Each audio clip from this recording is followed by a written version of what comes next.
Takuto is a lonely, terminally ill patient with no friends, and his family only cares about the life insurance payout they'll get, so no one ever comes to visit him in his hospital room.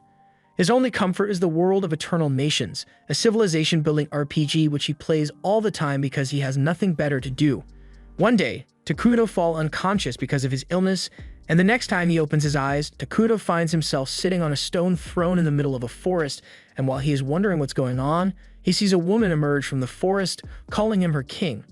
This is Atu, Takuto's favorite character in the world of Eternal Nations, but even though he's excited to see her in real life, he doesn't know how he should react. Fortunately, Atu is self-aware of the fact that she was part of a game, and she knows exactly who Takuto is, the legendary player who claimed the top of the user rankings year after year. She remembers every single playthrough she and Takuto have gone through, so she knows him better than anyone, and they are both happy that they finally get to meet in person. Takuto asks Atu if she was the one who summoned him here, but in truth, Atu has no idea what's going on here either.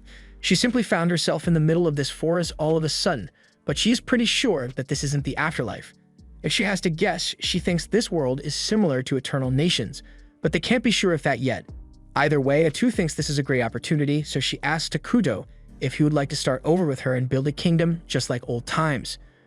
Takuto likes the sound of that, so he agrees to work together, and Atu goes through the whole opening sequence, although it's a little embarrassing now that they are actually standing next to each other in person. The first order of business is figuring out where they are, so Takuto uses magic to summon a scout. But now that he is actually seeing the scout up close, he is disgusted by how ugly it looks. There's nothing he can do about that. Their Minara is a civilization that rules over darkness and evil, so his early game strategy is to avoid garnering too much attention so they won't get into any conflict, at least until they are strong enough to defend themselves. That's where this bug comes in, so Takuto orders it to go take a look around the area and notify him of anything important. At first, the bug just stands there and stares at him, but then Atu sternly reminds it that Takuto is its commander, so the bug takes off running to complete its task. Takuto was a little concerned that he might not be able to control his troops in this world, but it looks like everything still works the same as it used to. He can also see what the bug sees to some extent, so he should be able to figure out where they are soon enough. Anyway, moving on, it's time for them to think about their next steps. Takuto started off with 200 mana points, and he had to use 100 mana points to summon the scout, so he only has 100 left. He plans to build a settlement to act as their base of operations, which will cost him an additional 20 mana, but after that, he won't have much mana to work with. He was honestly hoping to create a warrior to fight for them in case they get attacked, but that really isn't an option anymore. Atu assures Takuto that he doesn't have to worry because she will fight for him, but to be honest, that isn't very reassuring coming from her. As part of the hero unit, Atu will grow stronger as more time passes, but right now, she pretty much has the strength of a regular person, so there's not much she can do to help. The bug is still zooming through the forest, and thanks to its scouting, Takuto now has an understanding of what this area looks like. But he's a little surprised because even though this entire area is a forest, he hasn't seen any animals or monsters yet. Atu assumes all the animals must be hiding since forest terrain provides a lot of hiding spots, but Takuto's main concern is that if he doesn't find some animals soon, they'll probably have to spend some mana to get some food. Atu apologizes to Takuto since she feels bad about not being of much use, but he tells her not to worry about it because simply having her by his side is a huge morale booster. Hearing that makes Atu really happy, so she tells Takuto she's very grateful for his kind words, but Takuto is having a hard time getting used to how expressive she is now that she's a real person. Just then, the scout finds something interesting, so it gets Takuto's attention and shows him a dark elf settlement in the middle of the forest. It's not far from Takuto's current location, and it looks like there are a lot of elves gathered together. Atu is relieved that it's just dark elves since they have a tendency to lean towards neutral evil, so they won't be opposed to the Minara Kingdom. But Takuto still thinks this is terrible because he can't have another civilization so close to his. His plan was to avoid war by staying hidden for as long as possible, but that won't be possible with the Dark Elves so close. Atu suggests that the two of them should ditch this place and head to a new location, and Takuto agrees since they haven't actually built anything yet, but before that, he wants to observe the Dark Elves a little more and survey the area to see if there's anything useful nearby. Suddenly, Atu senses someone's presence nearby, so she and Takuto turn around and spot a group of Dark Elves emerging from the forest. The Dark Elves seem just as surprised to see them because they had no idea there were other people in this forest. The Dark Elves only came here because they were driven out of their homeland, and with nowhere else to go, they were forced to head into this accursed forest. The journey has taken a toll on the Dark Elf children, and at this rate, they aren't going to last much longer. A small group of dark elves was sent out to go looking for a food source, and the group leader is certain that there must be something edible around here since there's so much vegetation. But Emil is very nervous. She has heard rumors of a dangerous forest at the edge of Idaragia where an ancient evil was sealed away, and she is worried that they might get attacked. The leader assures her that those rumors are nothing more than superstition, because if there really was an ancient evil lurking in this forest, then the trees here wouldn't be able to grow so well. Although he can't deny that the forest is really creeping him out for some reason. As soon as Gio lays his eyes on the Takuto, his heart sinks because what he sees before him is a manifestation of pure evil and malicious intent. He wants to run away, but he is worried that any hasty actions might put him and his people in danger, so he slowly approaches Takuto's throne and kneels before him to show his respect. He introduces himself as the head warrior of the Mazaram Dark Elf clan, and he apologizes for entering the forest without Takuto's permission. Atu has no idea why the elves are acting so respectfully, but she just goes with it and demands to know why the elves would trespass on Takuto's land. Jia begins explaining how his people used to live in the Central Plains and were a peaceful tribe, but Atu ain't listening to all that, so she tells Jia to keep his story short. Jia apologizes and quickly explains that the elf tribe was persecuted and driven away from their land, forcing them to flee into this forest. He doesn't understand why his people had to suffer such harsh treatment when they never did anything wrong. They always aim for peace, but they were attacked and killed due to the prejudice against their race. Takuto takes one look at Jia and notices that he looks really thin, so Jia explains that he and his people were barely able to escape as their village was destroyed, so they didn't have time to pack supplies. And since they've been on the run non-stop, they haven't had time to look for food. In fact, that's why Jia and his team ventured out on their own since it has been 5 days since any of them have eaten anything, but they haven't had much luck in finding edible plants or animals. Takuto feels bad for them, so he decides to help them out a little and uses some of his mana to create some apples for them. Jia is surprised when he sees apples rolling on the ground because he has never seen anything like it. He's hesitant to try it since he doesn't want to be rude in front of a being like Takuto, but Emil and the others are so hungry that they don't care. They all bite into their apples, and it's the best thing they've tasted in a long time. Takuto even creates some pears so the group will have enough to eat, but Jia is still in shock from Takuto's kindness, and he doesn't know how to react. Fatu yells at him, saying it's rude not to accept the gift that Takuto so graciously provided for them, but Jia isn't hesitating because he is skeptical of the food. He presses his head against the floor and says he really appreciates Takuto's generosity, but there are children of the clan back at camp, and they have grown very weak due to the lack of food. They'll die soon if they don't get something to eat, so Jia asks for permission to take this food back to his clan so he can feed the children. Takuto feels bad for the children who are suffering, so he decides to go the extra mile for them and creates a ton of different food for Jia to take back with him. Although, Atu doesn't approve since something like this will cost a lot of mana.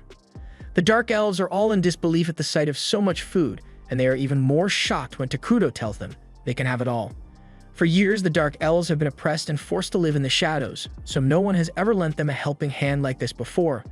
The Dark Elves express their deepest gratitude towards Takuto and carry the food back to the camp.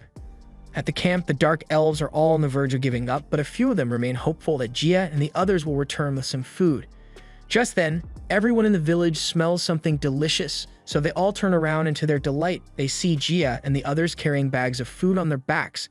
They are all relieved that they don't have to go hungry anymore, and everyone is praising Jia for finding so much food. But when they ask him where he got it, he just says he got lucky, leaving out the details of his encounter with Takuto. Later that night, Jia is staring at the fire while deep in thought when all of a sudden he is approached by the clan leader Molter. He tells Jia that he did a great job today and that the fruit he found were amazing. But he notices that Jia doesn't seem all that happy about it, so he asks him what's wrong. After a brief silence, Jia explains that he encountered a legendary being deep in the forest and he doesn't know how to feel about it. Molter asks what legend Jia is talking about, so he explains that Emil mentions something about a powerful being that was sealed away in the accursed forest. Molter has heard of the legend before, and he is shocked to learn that Jia actually met the King of Ruin. He explains that according to the legend, when the world becomes too prosperous, the King of Ruin will descend on the land and destroy everything, forcing all civilizations to start over from scratch. In all honesty, Molter can't guarantee that the legend is true, but he is inclined to believe it. He asks Jia if the being he met called himself the King of Ruin, but Jia doesn't remember him saying anything like that. Although how terrifying he looked, a name like the King of Ruin is definitely fitting. Molter asks Jia if he talked to the King of Ruin, but Jia says it wasn't much of a conversation. The King of Ruin didn't say much, but he had a woman serving him who spoke on his behalf. From how Gia has described the encounter, Molter is certain that this being is bad news, so he asks Gia if he had to do something like sell his soul in exchange for the food. Gia explains that the King of Ruin didn't ask for anything in return, but Molter thinks that sounds absurd because what kind of evil being gives things out for free? Gia has no idea why the King of Ruin did it either, but if he had to guess, he would say it was mercy. He assumes that his grace must have sympathized with their predicament and offered aid to save them. Molter is shocked that Gia would call the King of Ruin his grace because that is a title used only to show the utmost respect. But Gia sees nothing wrong with addressing the King of Ruin as his grace because he is someone who deserves respect. Molter can't believe that Gia is actually defending the King of Ruin and asks if he has been hypnotized or something. But Gia points out that the only reason they are even able to waste energy arguing like this is because of the food that they were given by this so-called evil god. And it's not like Gia could have rejected the offer when they were so desperate for food, so what exactly did Molter want him to say? Molter realizes he has no right to judge Gia's decision to trust the King of Ruin, because given the situation, it was the best option. However, as the elder of this tribe, it is his duty to make sure everyone remains safe, so he says from now on, he will handle the negotiations with the King of Ruin. He has been alive for over 200 years, so he's sure he should be able to come to an understanding with the King of Ruin. Meanwhile, back at Takuto's camp, he is currently being scolded by Atu for carelessly wasting his mana on charity. She asks him why he would do something like that, but Takuto just says he felt bad for the elves and he didn't want to let their children starve. Atu understands that, but she reminds Takuto that they have barely started setting up their kingdom, so they can't be wasting their resources like this. She has a point there, so Takuto apologizes for not consulting Atu before using his mana, and he promises to make it up to her. But that aside, there's something that has been bothering him for a while now. He wasn't able to talk to the Dark Elves properly when they showed up because he was so nervous. Atu is surprised to hear that since she had assumed Takuto was playing the role of a disdainful higher being on purpose, but in reality, he's just socially awkward. Just then, the scout bug returns and it informs Takuto that the elves are approaching this area again. Takuto and Atu are surprised that the elves are returning, but he did give them more food than they could carry last time they were here, so he assumes they are coming back for the rest. Having different cultures nearby is bound to cause a conflict at some point, so Takuto really wishes the elves would just take the food and leave already. He could just tell them to get out of the forest, but that would require maintaining a conversation with someone other than Atu, and that's outside Takuto's skill set.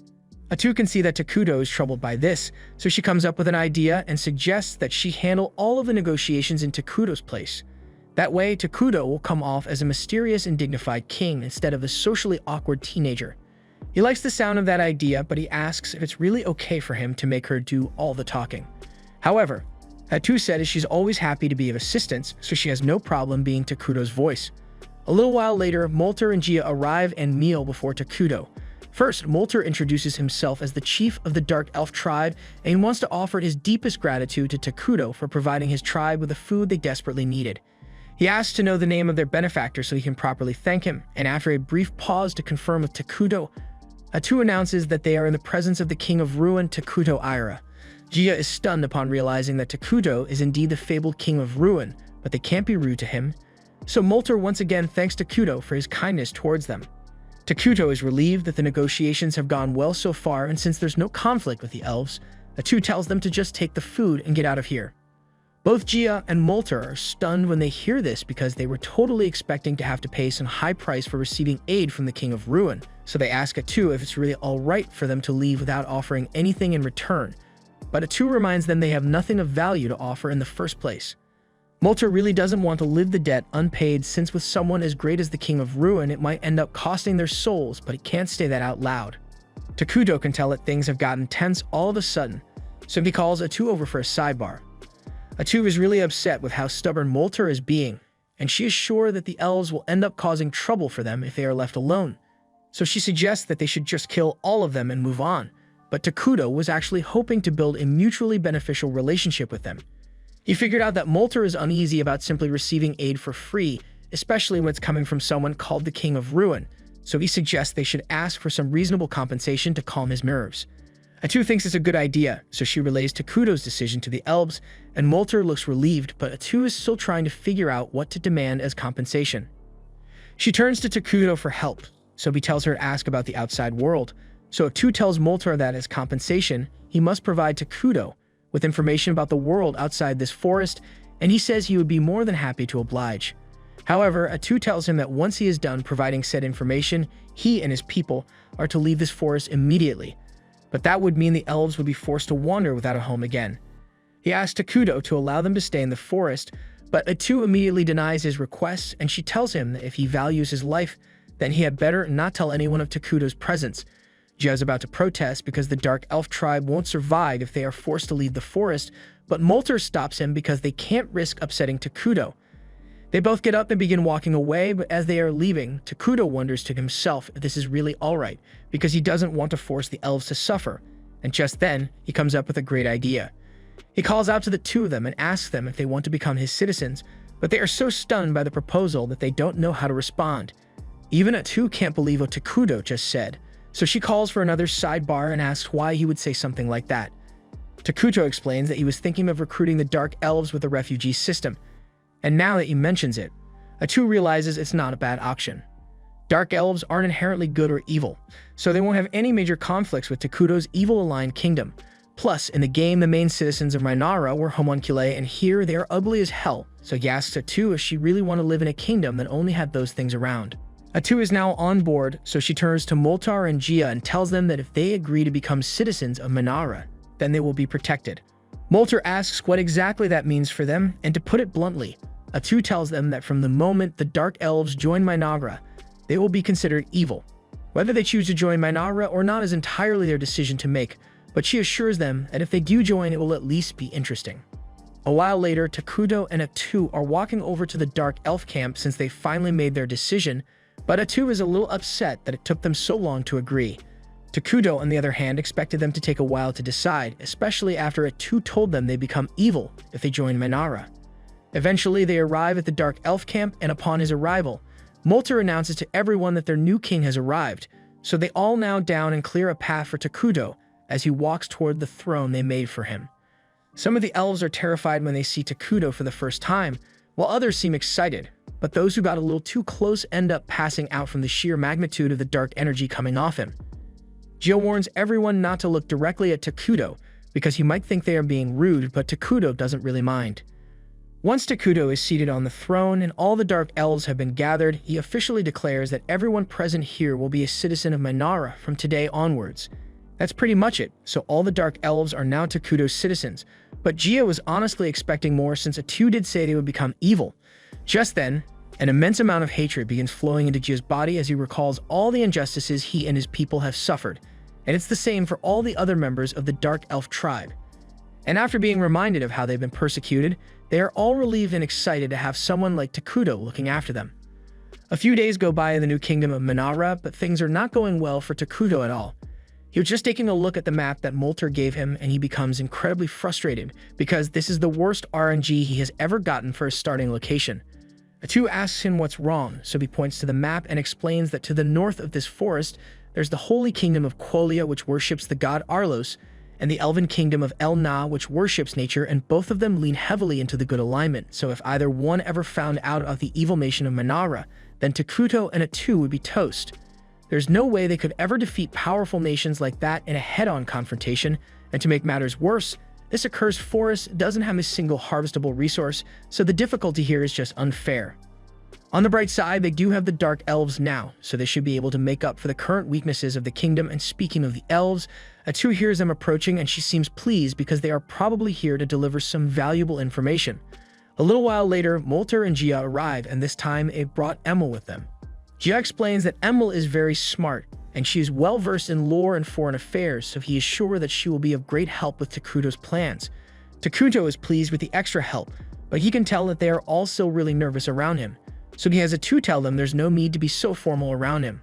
Moving on, Atu informs them that Takuto has made a few decisions regarding the administration of Minara, so starting today he will be appointing Moltar and Jia to key positions. Molter will handle the management of the nation's matters, and from what Atu has heard, Molter should be able to use magic, so she is expecting a lot from him. As for Jia, he will be appointed as the warrior captain for the entirety of the Minara army, and he will have full authority over the troops. Jia says he is honored, and he promises to slaughter any and all who stand in Takuto's way without a second thought. Takuto is weirded out by how serious Jia looked while he said that, so he has Atu tell everyone that he prefers peace, so they should avoid starting conflicts unless absolutely necessary. Gia can't believe the King of Ruin is actually a pacifist, but anyway, Atu tells everyone to get some rest for now because they will soon begin constructing houses in the forest. Molter thanks Atu for her consideration, and he tries to make himself look better by telling her that the knowledge he possesses will make him far more useful than a brute like Gia. But Gia starts arguing that an old man like Molter won't be able to help much with construction anyway. Atu isn't really interested in their argument, but it seems like they are eager to start working, so she asks Takuto if it's alright for her to order them to begin the construction immediately. Takuto sees no problem with that, so he says they can start collecting materials, but he also wants to do it in a way so they can gather the materials without destroying the forest. Atu thinks it's a great idea, so he asks Molter if it's possible, and he says they should be able to pull it off if they make most of the houses out of the hollows of giant trees. Takuto is pleased to hear that, so he tells them to get to work as soon as they can, but he reminds them to reforest as they go. The three of them are about to get to work, but they are a little confused because they don't understand what Takuto meant by reforest. Takuto is surprised that they don't know what reforesting is since, from what he has heard, the people of this world should have already unlocked the fortified architecture tech tree. Atu asks them if they at least know about military magic or the 6 great elements, but Molter has only ever heard of 4 great elements. As for military magic, Emil doubts that anyone from the other nations would know about it. So Takuto and Atu realize that the people of this world are surprisingly underdeveloped. As it stands, the magitech of the Dark Elves is far below Takuto's expectations, but if the rest of the world is similar in terms of development, then Takuto thinks they should be able to catch up to them soon. But that will be a lot later in the future, so for now, Atu explains what reforestation is. It is basically just replanting trees as you cut them down to maintain the forest, but normally trees would take decades to grow naturally, so in this case, reforestation refers to a special technique that uses magical elements to accelerate growth. She says it is a technique that was personally created by Takuto, but that's a big lie because Takuto didn't invent anything, but it would be awkward to tell the truth now. Emil is really excited by the idea that Takuto possesses incredible knowledge, so she asks if he was the one who created the apples and grapes that he gave them. She even planted some of the grape seeds and they've already begun to sprout, so she can't wait to see how well they grow. Takuto and Atu both go silent as soon as Emil mentions that she planted a grape seed because the thought hadn't even crossed their minds. Fruit like grapes and apples don't exist in this world, yet Takuto was able to create them using his emergency production skill, and if his hypothesis is right, and the skill shouldn't be limited to just food. Takuto tested out by summoning a coin, and just as he expected, it worked flawlessly. With this new discovery, as long as he has the mana for it, he can create anything from gunpowder to base metals and even petroleum. So taking over the world may not be as hard as he thought it would be. The Holy Empire has caught wind of a dark presence in the forest, so the Holy Saint, along with the bishop and a few knights, are sent out to investigate. The knights have all heard stories about the saint possessing special powers, but from what they've seen so far, she just looks like an ordinary girl. However, when they encounter a group of goblins, she demonstrates why she is so well respected within the church. Under the god Halos, evil creatures like goblins are seen as a scourge to be eliminated, so with one wave of her staff, she burns them all to ash in a blaze of holy flames. All the knights are stunned by what they just witnessed, so the cardinal explains that Solina's ability is part of the reason the empire has been able to maintain its peace with the elves and push back all the evil in Idorragia, which is why she is revered as one of the 7 great saints of the continent. Solina asks the cardinal if he has gotten any updates on the omen she sensed in the accursed lands, but the cardinal tells her that he can't simply send paladins to investigate that region. In their nation, showing any interest in the south is ludicrous, so there's no way the central church would permit the use of paladins to investigate without a good reason. Solina tells the cardinal that if he isn't willing to send any paladins, then she will go investigate it on her own, but the cardinal tells her she can't do that either because as a saint, anything she does will affect the church's reputation. He can see that Solina isn't willing to back down on this, so he tells her that he will send some of his personal troops to investigate, but as he is leaving, he curses Solina under his breath for being so difficult. Meanwhile, in Minara, all the Dark Elves have been working hard on the construction efforts, and they finally completed the throne room. Takuto is very happy since he doesn't have to sleep out in the open anymore, and his nation is one step closer to world domination. Just then, Takuto's administrators show up because they have a domestic affairs meeting scheduled for today, and they've got good news for Takuto because they finished designing the new set of clothes he asked for. This makes Takuto even happier because he was getting sick of wearing his pajamas constantly. Atu and the others are glad that Takuto likes the new clothes so much, but they've got pressing matters to attend to, so it's time for them to begin their meeting. However, Takuto seems a little distracted admiring his new fit, so Atu suggests they should just start the meeting without him. First off, Molter asks Atu what buildings they should start constructing since aside from the throne room, they haven't actually made much yet. They've already done preparatory work like leveling the ground and pruning the nearby branches, so Atu tells them they should start with a food production facility since keeping all their people fed is a top priority. Molter asks why they would need to worry about food when Takuto can produce it with his power, but Atu tells him they can't continue relying on Takuto to make food for them because what would they do if he wasn't around? Molter admits that she's right, so Atu says they need to get to work right away and pulls out this thing. Molter is horrified by what he's looking at, so he asks Atu what it is, and she tells him it's a flesh tree. That doesn't sound good, but the explanation is even worse because it's a special kind of tree that grows mysterious meat which tastes like human flesh. Atu says it's the first step in their food production plan, but Molter, Gia, and Emil all agree that most people won't want to eat something that tastes like human flesh, so Atu promises that they'll get other food sources eventually. For now, they'll need somewhere to store the tree's flesh, so Emil says she can work on building a storage house for it, and as if the flesh tree wasn't already disturbing enough. It also talks for some reason. The next thing on their agenda is research, because they need to acquire the latest technology if they want to advance quickly.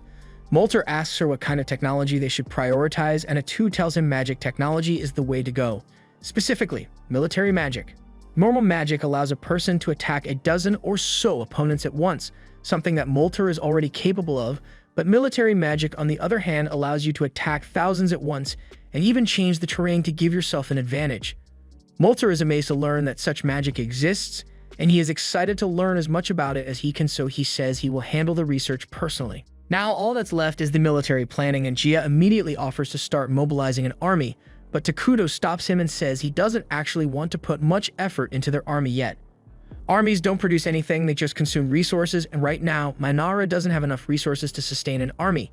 Besides, even if they did create an army, they are nowhere near strong enough to actually defeat anyone, so it would be pointless. Gia protests because as things stand, they won't be able to protect Takuto if he were to be attacked. And to make matters worse, Molter and Gia actually have bounties on their heads for being the leaders of the Dark Elf tribe, so they might get hunted down at some point. With things as they are, Takuto agrees that neglecting defense would be a bad idea, but he still doesn't want to spend all that money on making an army, so he says he will make a hero instead. Atu tells him that's a great idea because while a hero has a high production cost, it is a lot easier to provide for a single person as opposed to a whole army. Molter and Gia are confused, so they ask Atu what she means by a hero, so she explains that there are several heroes in Mainara who serve under the king. They are all powerful with special abilities, but they are also a bit crazy, so dealing with them can be annoying at times. There are several conditions that need to be met in order to summon a hero, but it should be possible to summon one soon with how much they've progressed. And as an added bonus, summoning a hero won't draw too much attention to them, so Mainara can continue to remain hidden. That pretty much settles all the concerns for domestic affairs for now. The happiness of the people of Mainara is very important to Takuto, because the happier they are, the more mana he is able to generate. Meanwhile, over in the Empire, the junior paladin Lonius is busy praying in the cathedral when the high paladin, Veldis, comes over to talk to him. Lonius asks Veldis to quiet down since this is a place of prayer, but Veldis just wanted to have a friendly chat with him since they were both assigned to the investigation. It's about time for them to get going, so Lonius gets up and Veldis notices that he's wearing his wedding ring as a good luck charm, so he must have a family waiting for him at home.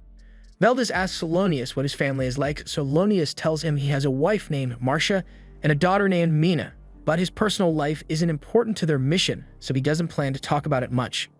Lonius has heard rumors about Veldis being crude and ill-mannered, and the rumors were pretty accurate, but overall, Veldis doesn't seem like a bad guy and his skills are no joke, so he is a respectable paladin.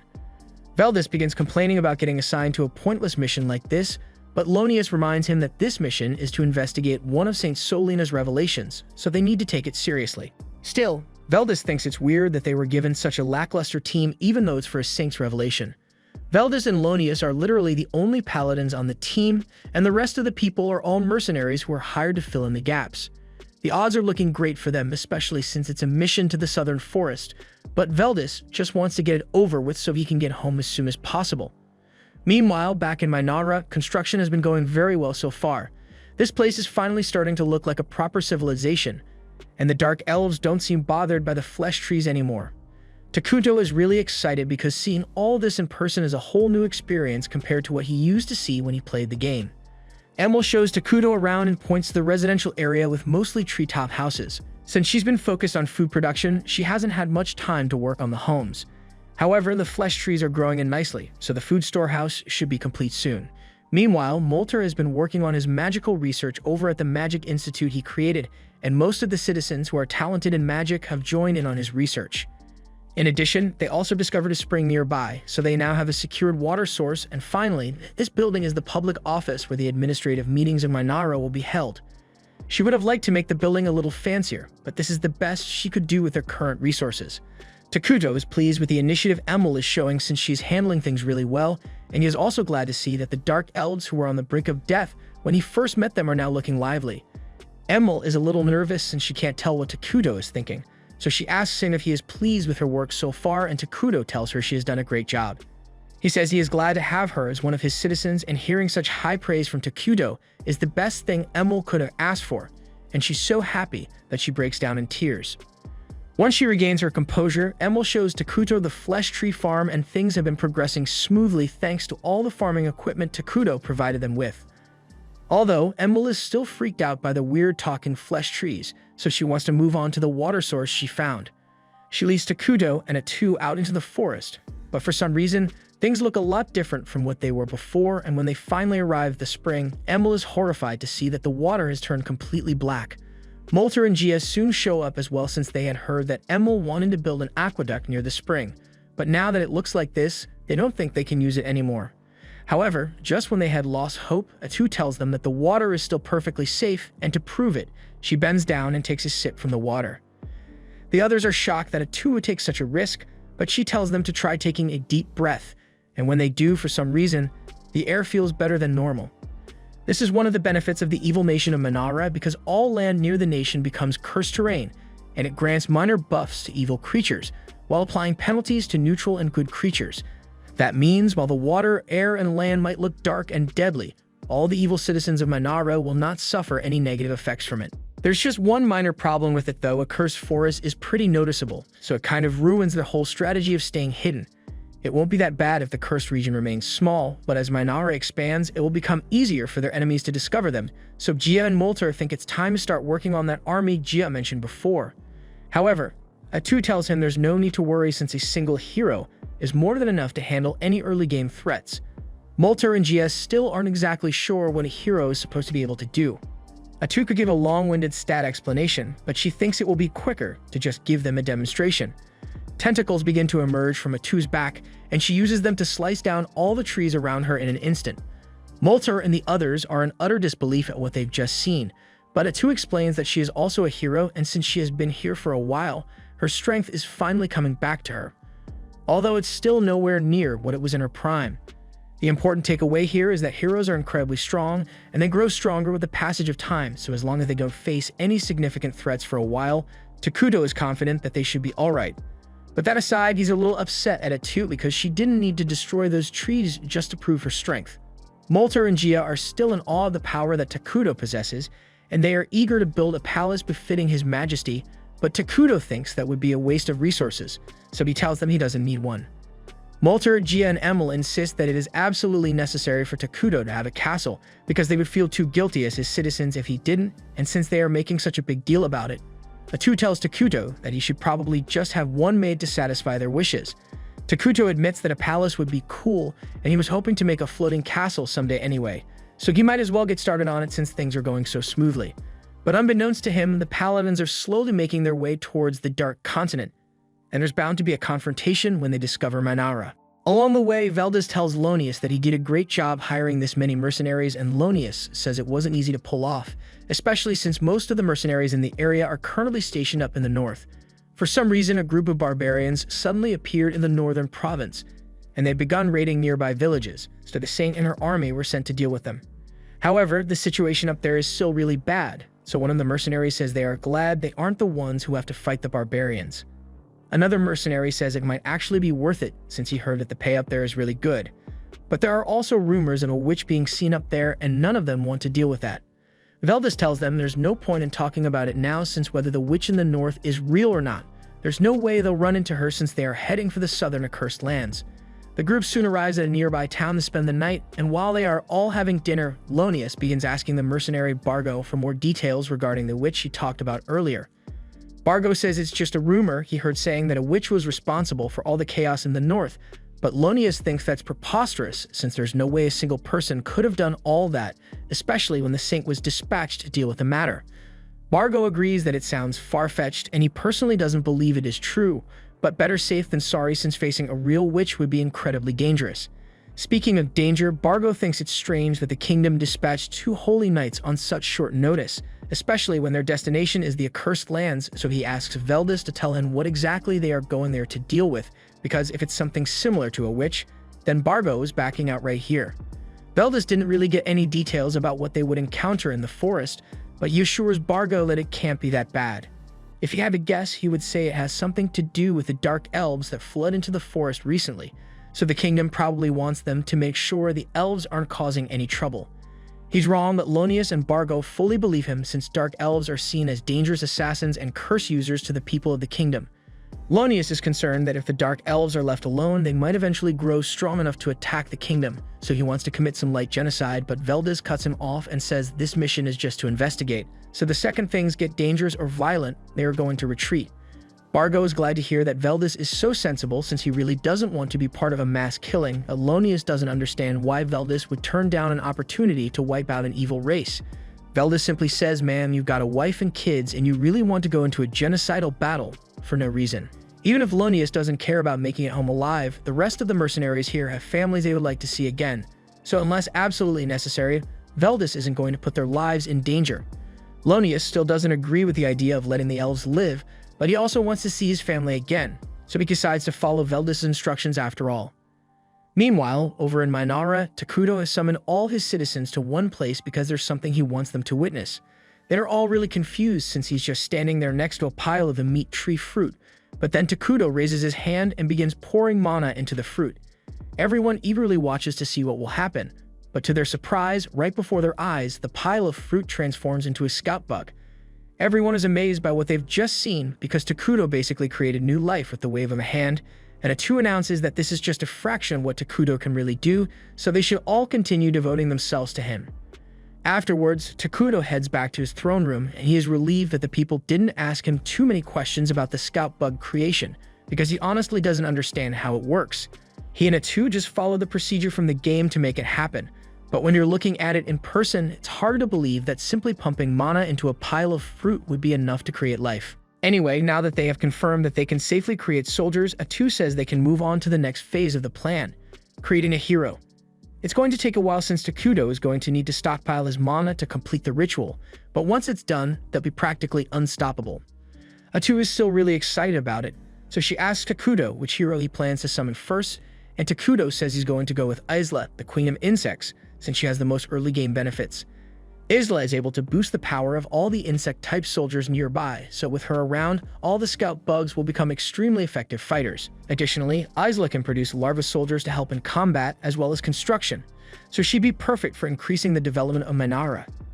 A2 praises Takuto for coming up with such a solid strategy, but aside from Isla's unique capabilities, she's also the only hero who doesn't have a problematic personality. As for the other heroes, one is obsessed with conquering the world, while the other wants to watch it all burn to the ground, and Takuto really didn't want to have to deal with that right now. With that said, those two are still really powerful, so he is going to have to summon them eventually.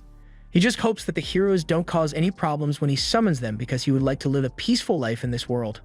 Meanwhile, back with the Holy Knights and mercenaries, they have just run into an angry hill giant and dealing with it won't be easy, so Lonius tells all the mercenaries to get ready for battle. However, before any fighting could begin, Veldis tells everyone to stand down and let him handle it on his own.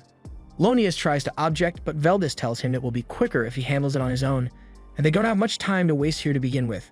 Veldis walks up to the giant and begins saying a prayer, so Lonius explains to the mercenaries that Veldis is using the secret technique of Quolio, which allows one to use prayers to imbue their attacks with divine power. The giant attempts to strike Veldis with its club, but Veldis is easily able to slice the club in half. The power that divine arts will grant varies from knight to knight, but for high-ranking holy knights like Veldis, his power is equal to that of a lesser dragon, so the giant doesn't stand a chance. After Veldis has slain the giant, Lonius begins praising him for his immense power and says that with Veldis and their team, they can definitely handle anything they encounter in the dark forest. However, Veldis doesn't look pleased and tells him that they can't be sure of anything yet. Back in Minara, Takuto is busy munching down on a burger. But Atu is a little concerned because he has been eating nothing but junk food ever since he got here. She doesn't plan to stop him, tells him he should be eating healthier. But Takuno spent his last life in the hospital eating nothing but nutritional slop till he died. So now he just wants to eat some tasty food. Just then, he remembers that he has something important he wanted to discuss. So he asks Atu if she can summon Jia and Molter for a meeting after this. Atu agrees to do so, but she's curious as to what this meeting is about, so Takuto explains that thanks to the additional scout bug he got, he can now see more of the forest, so he wants to ask Jia and Molter for advice on how they should handle it. Atu asks Takuto if he is referring to the village outside the forest, and he confirms it. His main worry is that because the village is so close, they are bound to find out about the existence of Manara sooner or later. Fortunately, it doesn't look like the village is part of the Holy Kingdom of Qualia, so they are likely neutral, and that means it will be possible to negotiate with them. However, if anyone else were to show up, it would be really bad since coming all the way out here would mean they came on a mission. Takuto tells Atu that there's no need for her to worry so much since there's no evidence that anyone has found out about their existence yet. Atu jokingly warns him that saying stuff like that never ends well for the main character, and Takuto is laughing along with her. But he suddenly stops laughing when he realizes that people actually did show up. And even worse, it looks like a group of armed soldiers, so they definitely aren't here for peaceful discussions. Takuto wants to avoid standing out too much, so he asks Atu to go deal with the soldiers. He also asks her to try being peaceful first, but if that doesn't work, then she's free to use as much violence as necessary. Meanwhile, outside the forest, the Holy Expedition is getting ready to enter the forest, but before they could walk in, Veldis notices something off behind the tree line, so he tells everyone to stand back. A few moments later, Atu emerges from the forest wearing a cloak, and both Veldis and Lonius are surprised to see someone living in there. Veldis asks her to identify herself, so Atu lies and says she is a humble dark elf who is living in these woods alongside her people. Lonius still has dark elf genocide on his mind, so he is about to provoke her, but Veldis stops him and changes the topic. He tells Atu that he and his party are just here to investigate the forest, so he asks her if she would be willing to let them in. Atu politely declines their request, saying that the Dark Elves would rather not have their new home invaded for no reason. Lonius feels offended that a lowly Dark Elf would dare to decline a request from holy men of God, but before he can say anything more, Veldis tells him to shut his damn mouth before he causes trouble. Veldis is already suspicious, but he tries to convince Atu to let them in by telling her about the divine revelation they got from the saint about a great calamity in this forest. Lonius starts freaking out because divine revelations are national secrets, yet Veldis just revealed it to a random woman. Veldis once again tells him to shut up, but informing others of a divine revelation without permission is against the Holy Order's rules, so Lonius says he's going to tattle on him once they get back to Qualia. Veldis tells Lonius he is free to do as he pleases, and then he turns back to Atu to ask her if she's willing to let them in now. However, Atu still refuses, and she tells Veldis that there's no need for them to search the forest, because there's nothing dangerous or evil in there. That is a straight-up lie, but Veldis decides it's not worth arguing over it here, so he tells everyone that they are going home. Veldis isn't an idiot. He knows Atu is shady AF, but he also knows that when a single cloaked person confidently comes out to confront an entire army, you're probably better off not messing with them. The safest option here is to return and regroup before making any moves, but Lonius is too impulsive to understand that this is a tactical retreat, so he accuses Veldis of abandoning the mission and says he is stripping him of all authority.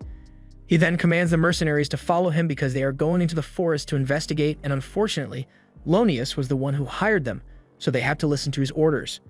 Personally, I'm quitting on the spot after seeing Veldis so freaked out, but Lonius orders the men to seize Atu immediately for disobeying his orders earlier, so the men start closing in on her, and despite Veldis' warnings, they are no longer willing to listen. Atu is disappointed that her attempt to get them to leave peacefully failed even though she tried so hard, but well, is what it is. In the next moment, Lonius wakes up on the ground and finds himself covered in blood because Atu has stopped holding back. And while he is somehow still alive, the rest of the mercenaries were not so lucky. Veldis yells for someone to go report this to the kingdom, but Bargo tells him all their messengers were already taken out by Atu, and the mercenaries that managed to survive aren't fast enough to make the trip in time, especially not with Atu in attack mode. He tells everyone to get their weapons ready because now they have no choice but to fight. He orders them all to unload everything that got on her, so the mercenaries fire all their arrows, but Atu effortlessly blocks them all, so she remains unharmed.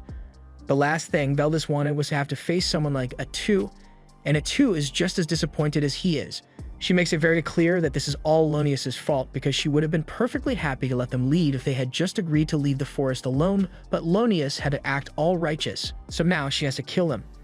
Lonius realizes he messed up badly, so he's finally willing to listen and asks Veldis if he knows what a toot is.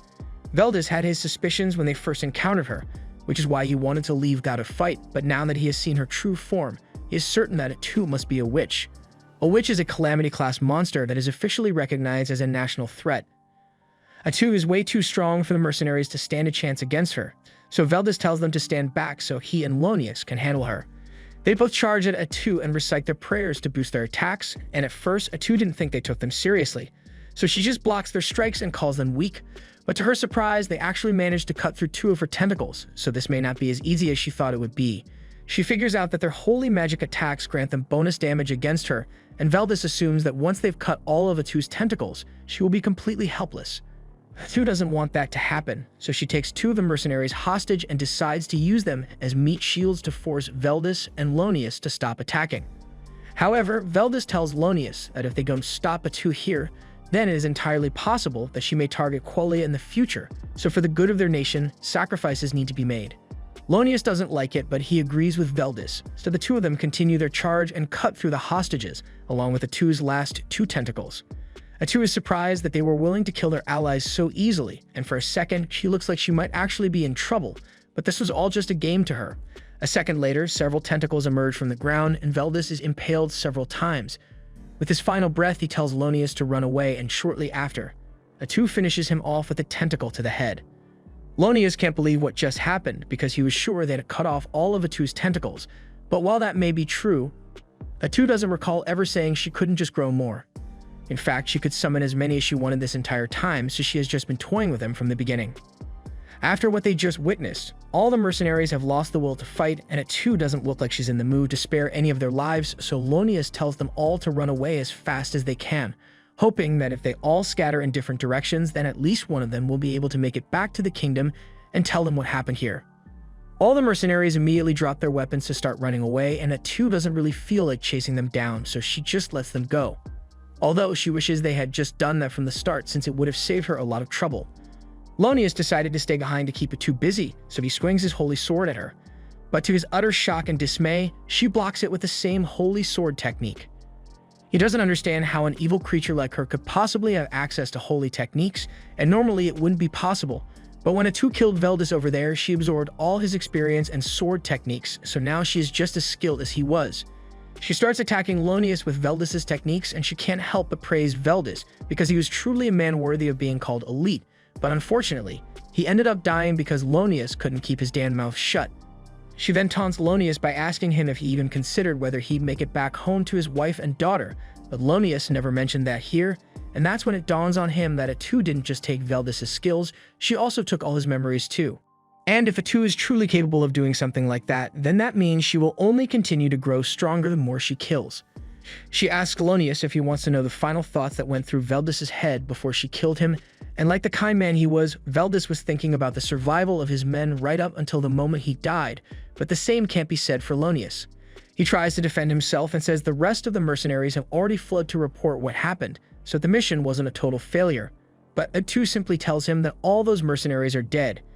She said she didn't want to personally go after them, but that doesn't mean she's just going to let them leave, and she also never said she was alone either.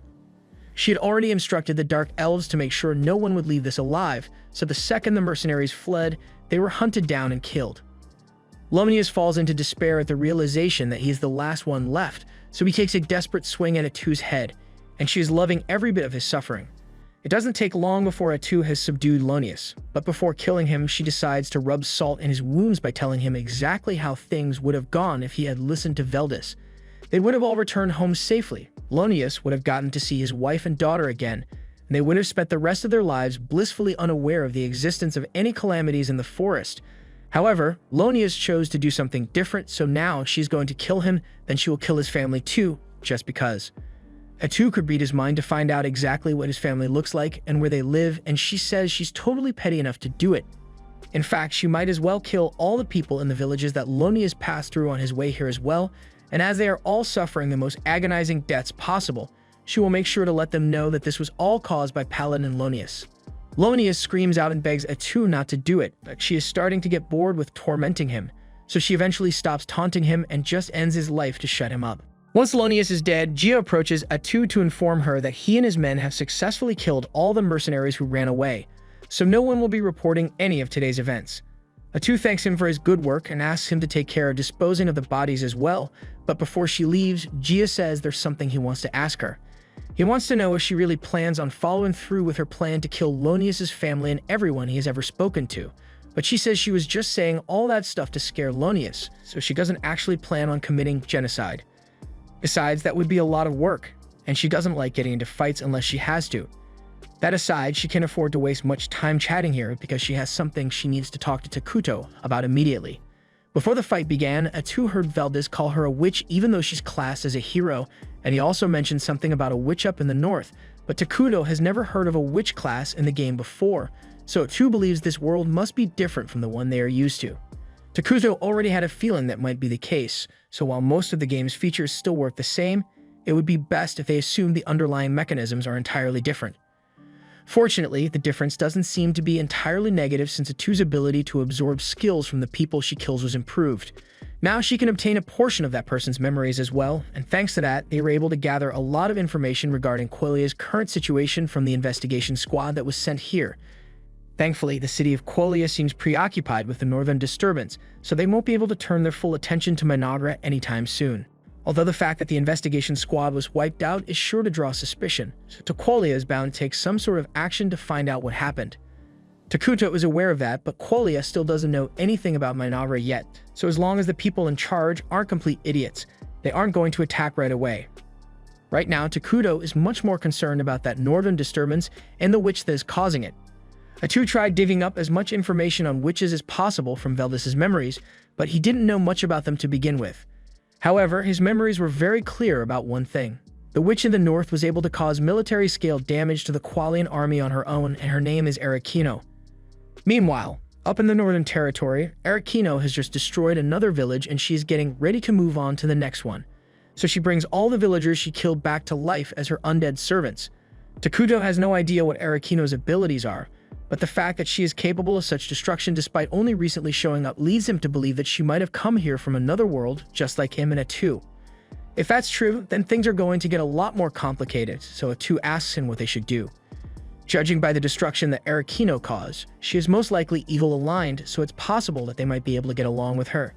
She asks Takuto if they should try making contact, but he doesn't think that's a good idea since they have no idea what her personality is like.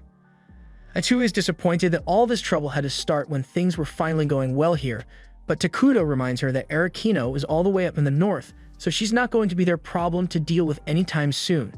However, all these new threats have made it clear that Minagra needs a stronger line of defense, so Takuto plans to create another hero as soon as possible. He was initially going to choose Isla, but with all the recent developments, he might need to go with something more combat-oriented. Additionally, he is going to have to reevaluate his strategy of staying hidden. Because of uncertainties like the witch at play, he's going to need to form an alliance with a nation.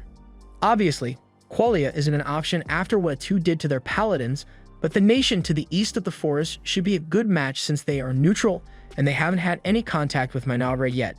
So once the palace here is complete, Takuto plans to go investigate that country, and while he's there, he will find out whether it'd be possible for them to work together. Meanwhile, over in the city to the east, they are currently under attack from the barbarians, so their staff bearer uses a bolt of lightning to wipe them out. All the citizens begin praising her for protecting the city so easily, but she tells them it's too early to celebrate because it looks like they have a lot of work left to do. Back in Minagra, Atu and Takuto are done talking, so she's about to leave, but before she does, she has something she needs to apologize for. She knows Takuto doesn't like unnecessary violence, but she got a little carried away while she was dealing with a paladin. But Takuto just stares at her blankly and asks why he would care about that.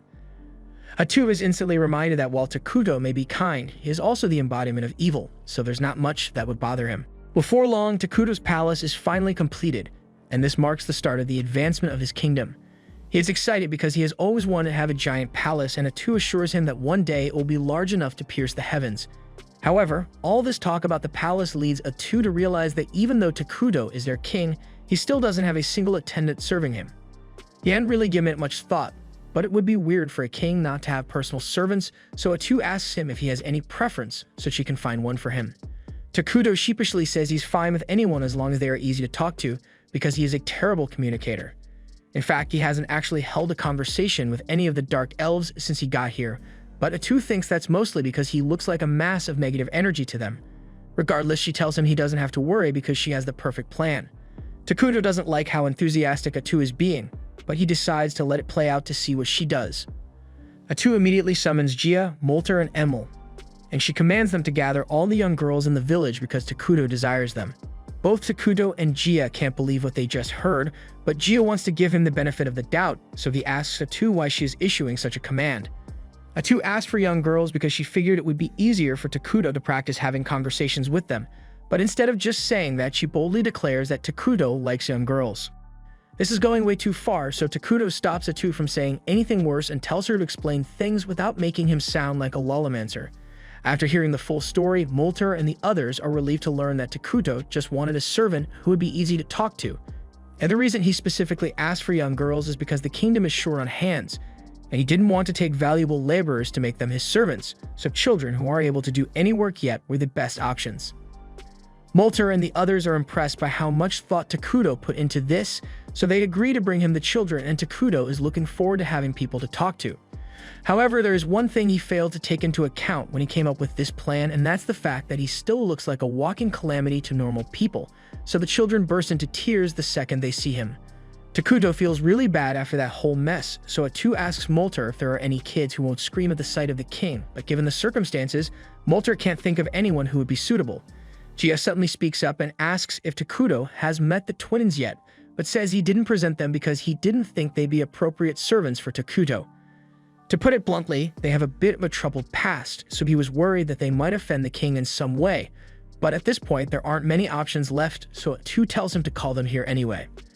A few moments later, the twins arrive in the palace, and they introduce themselves as Karia and Maria. But while Karia is speaking with proper respect, Maria is casually talking to Takuto like he's one of the homies. Atu could tell at a glance that these kids have gone through a lot, so she asks Karia how she got those sores on her body. Karia tells her it was caused by a disease, and Walter goes on to explain that Karia suffered from a plague a while ago, and even though she has been cured, the scars caused by the illness still remain. Atu then asks what happened to Maria, so Karia explains that Maria had to go through something very cruel, and she's never been the same since then. Atu asks what Karia meant by something cruel, and without skipping a beat, Maria says she ate her mother. That's way worse than what Atu had imagined, so she asks Moltar for an explanation, and he's not proud of what happened back then, but it was the only way. The people of the Dark Elf tribe have not once forgotten the noble sacrifice that Maria and Karia's mother made for them.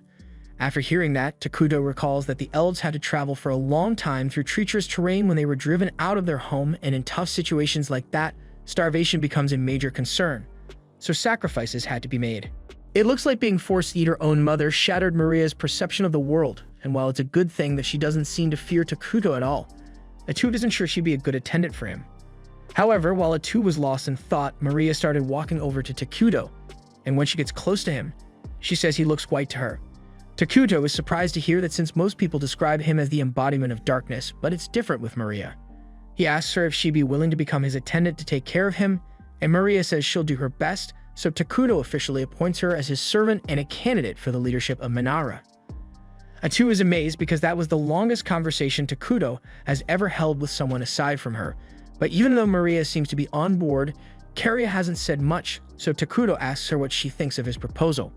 Karia says that as Maria's little sister, she has a duty to stay by her side at all times, and if Maria wants to become Takuto's attendant, then Karia will do it as well. Takuto is glad to hear that, so he tells them that starting from today, they will be in charge of taking care of him, but Gia and Molter seem a little uneasy about his decision. After everyone else leaves, Molter approaches Takuto and says there's something he needs to tell him about the twins. Ever since their mother died, they haven't been able to feel even a shred of emotion, so it's like their hearts have been closed off entirely. Takuto having them as his servants is bound to come with several challenges, but Molter asks that he treat them with tolerance and patience until they come around. Later on, Maria and Karia begin their official duties as Takuto's servants, but problems arise almost immediately, because when Maria tries bringing him a glass of water, she accidentally trips over her own feet and dumps it all over Takuto. Karia offers to wipe him down and apologizes for Maria's mistake, because this isn't the first time this has happened, but Takuto says he's not upset about it. A few moments later, Atu comes in and she's disappointed to see that Maria has messed up yet again, but Takuto tells her to take it easy on the girls. Atu can't stand how often they messed up, but if Takuto doesn't want to punish them, then she can't do anything about it. She tells Takuto that he has a meeting to attend, and as his attendants, Maria and Karia will be required to attend as well, so they had better be on their best behavior. The meeting begins shortly after, and the first one to make a report is Emil.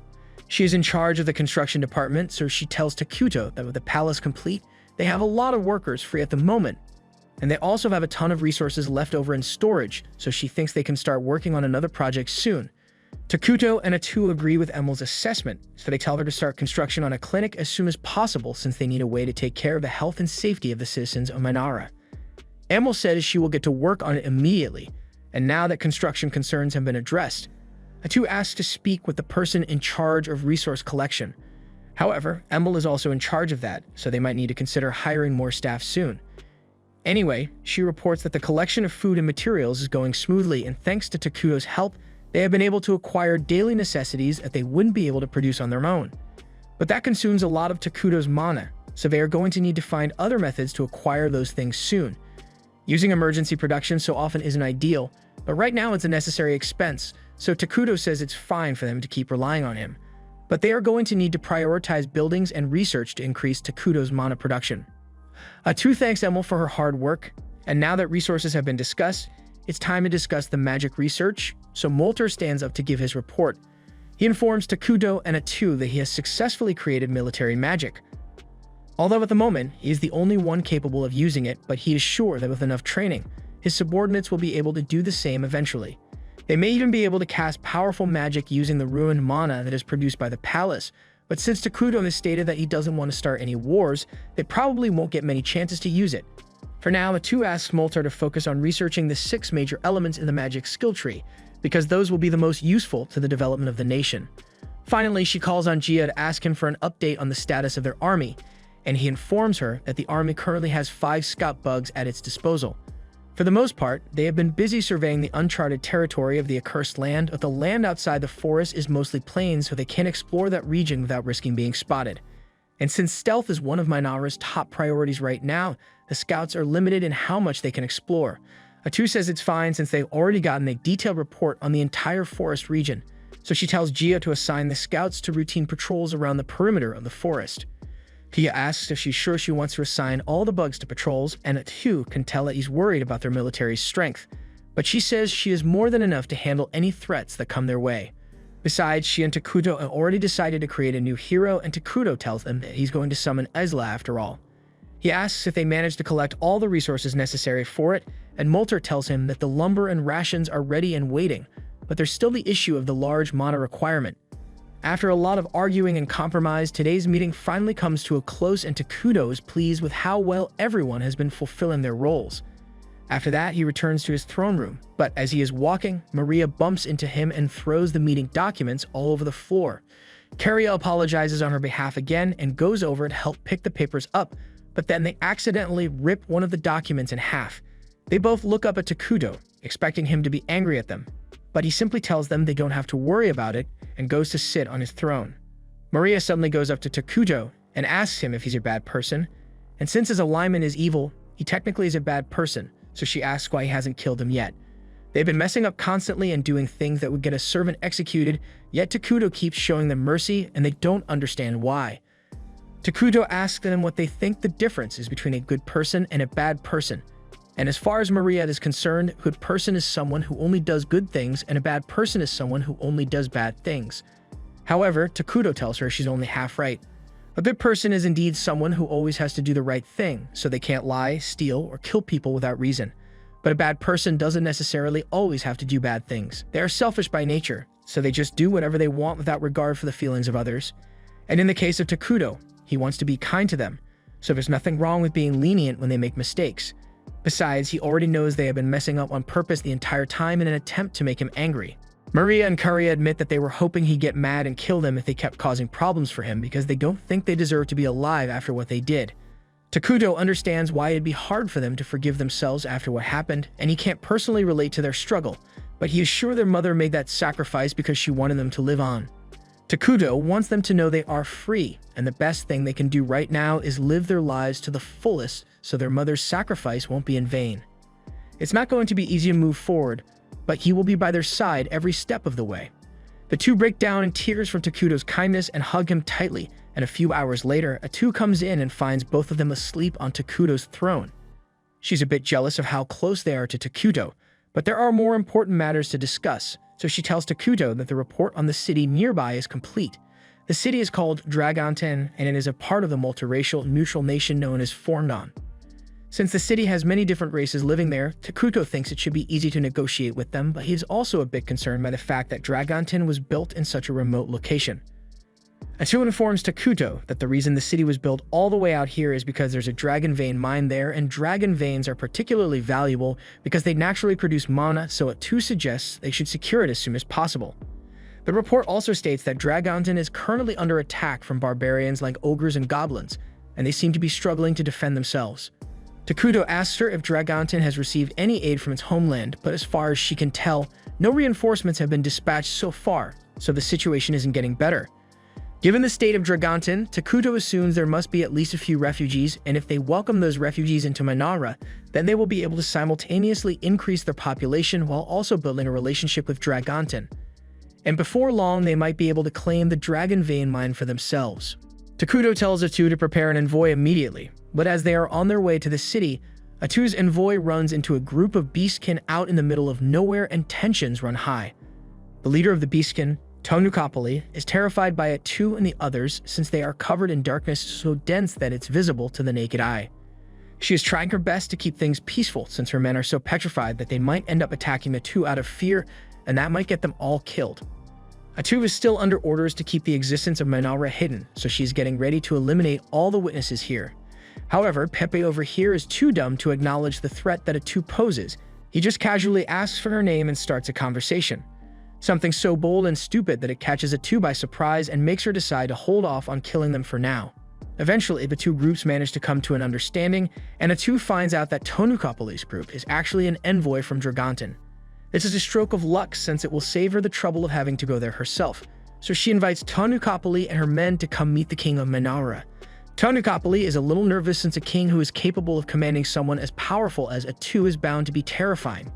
And when she finally does meet Takuto, it's even worse than she could have imagined because all she can see is an endless abyss of darkness, so she's really starting to regret the decision she made earlier.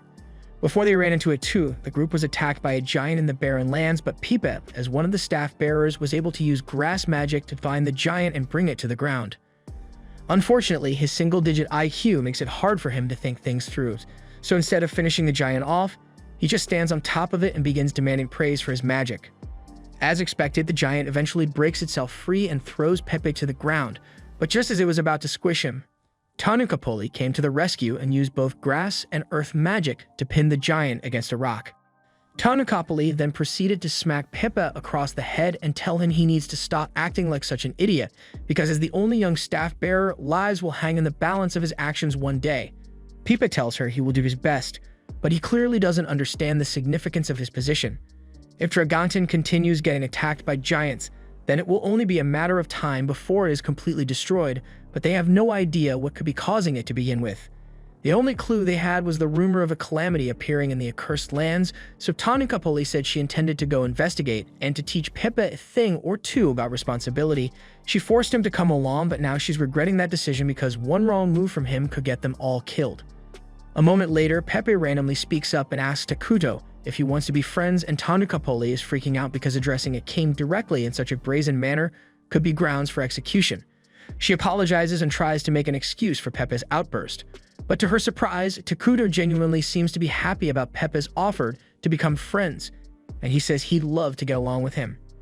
After that, a feast is prepared to welcome Pepe and Tonukapali's group, and once everyone is seated, Maria and Karia serve them a glass of apple juice. Tonukapali takes a sip of the juice, and she's amazed because she has never tasted anything so delicious before, and the quality of the glassware here is far greater than the work of the greatest craftsman on the continent. Pepe also loves the juice, so he asks Maria for a refill, and before his extra juice even arrives, he jumps out of his chair and starts complimenting Gia on his huge muscles. He then goes to show off his magic to Moltar, and everyone just lets him do what he wants since Takuto seems to like him. Takuto is impressed by how social Pepe is no matter the situation, and he's glad that they were able to become friends, but he has never actually had a friend before, so he's not exactly sure what friends are supposed to do. While Pepe is busy getting yelled at by Tanukapoli, Takuto gets his attention and asks him if he'd like to play a game. The room goes silent for a moment since no one was expecting him to say that, and Takuto is starting to feel awkward, but then Pepe cheerfully agrees to play with him, so the two take a seat together. The first game they play is one that Pepe came up with, so the two of them each take a blade of grass, and they pull them against each other to see whose grass breaks first.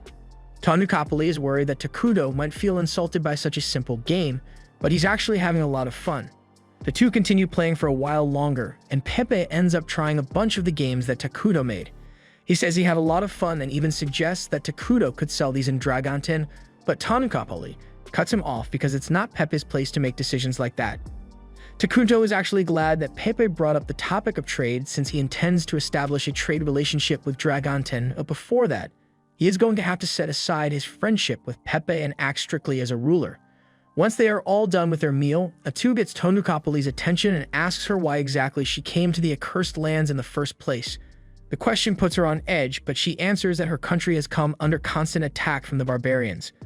Atu is a little surprised that the barbarians are the ones attacking Dragonten since they usually avoid large cities, and Tanukaholi says that's precisely why she came here to investigate what the cause of the barbarians' behavior could be.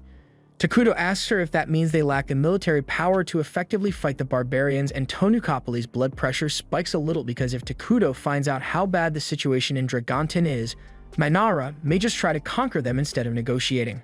She lies and says Dragonten still has enough strength to drive off the barbarians, but the unusual nature of their movements needed to be investigated regardless. Her argument managed to convince everyone there that Dragonten is still capable of handling itself, but then Pepe opens his big mouth and says he's confused because earlier, Tanukapoli told him that they were here because if they don't find out why the barbarians are attacking, then Dragonten would be doomed. Atu is starting to feel bad for Tanukapoli since she has to deal with Pepe all the time, but she and Takuto assure her that they harbor no ill intent for Dragonten, so she doesn't have to worry. Right now, they are much more focused on their domestic affairs, so they don't plan on starting any wars or conquering other nations anytime soon. But as for the matter of the barbarians, they can't simply ignore that.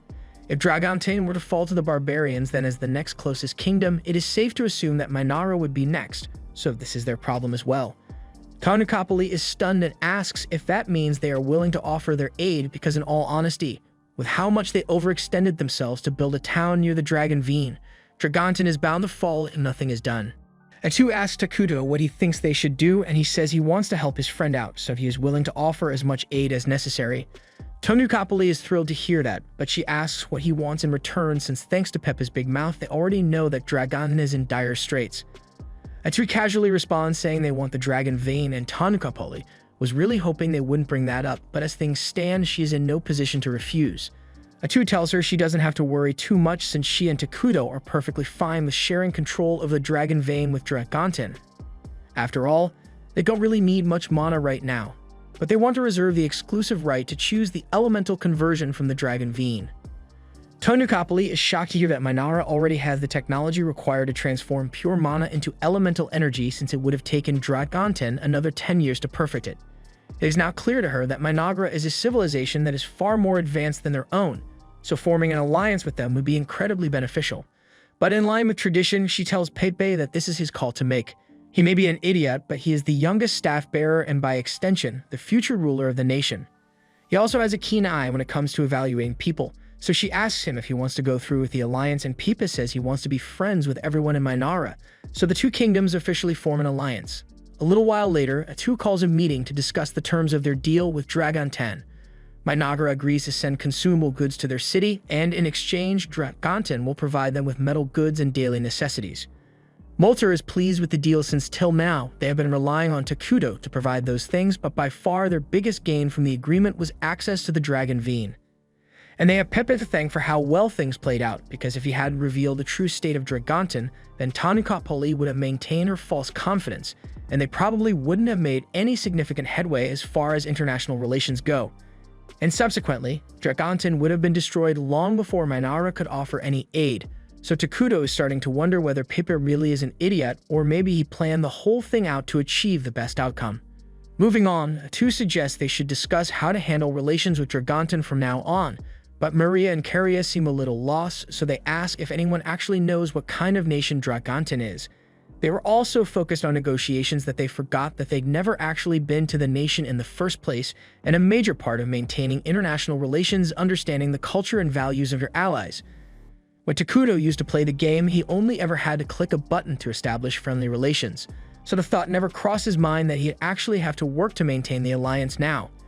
Given how little they know about it, Atu suggests that their first step should be to investigate the capital, Crescent Moon, but is quite far from Minara, so investigating it would take a long time.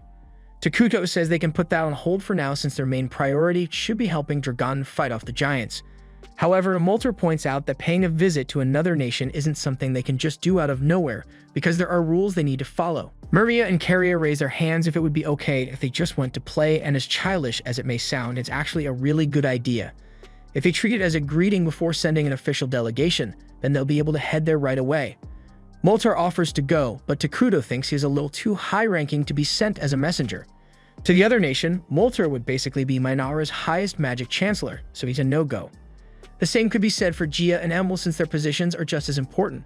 They would need someone who Takuto trusts, but who also isn't too highly ranked, and just then, Maria and Caria raise their hands to volunteer. Takuto immediately rejects the idea since he is worried it might be dangerous, and Atu offers to go instead, but Molter reminds her that she's Takuto's most trusted confidant, so she's arguably the most important person here aside from Takuto himself.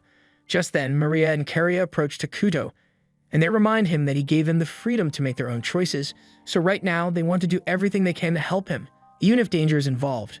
Takuto is reluctant to agree to send them on the mission, but he can't bring himself to say no to a face like that, so he eventually agrees to let them go, and Atu is jealous that Takuto gave in to the cuteness of someone other than her. Emil still has some concerns about sending those two alone, but Takuto says it's fine since he already has some good bodyguards in mind.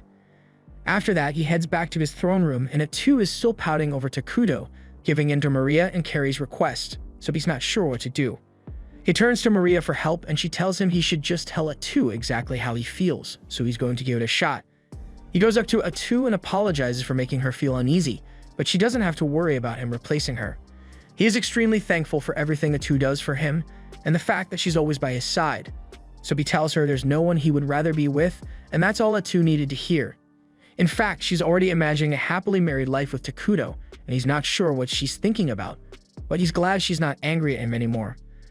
A little while later, Takuto takes Maria, Caria, and Atu to the clinic, but they aren't sure why he brought them here since none of them are sick.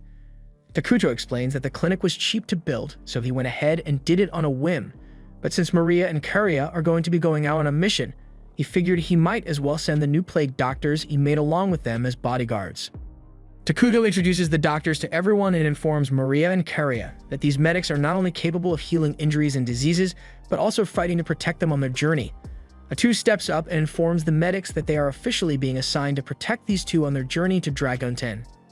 Additionally, they are to observe and learn as much about the local culture as possible while they are there. The medics are excited for their mission, so they say they'll do their best to blend in with the humans and learn as much as they can. Takuto loves how enthusiastic they are, so he will grant them an early reward.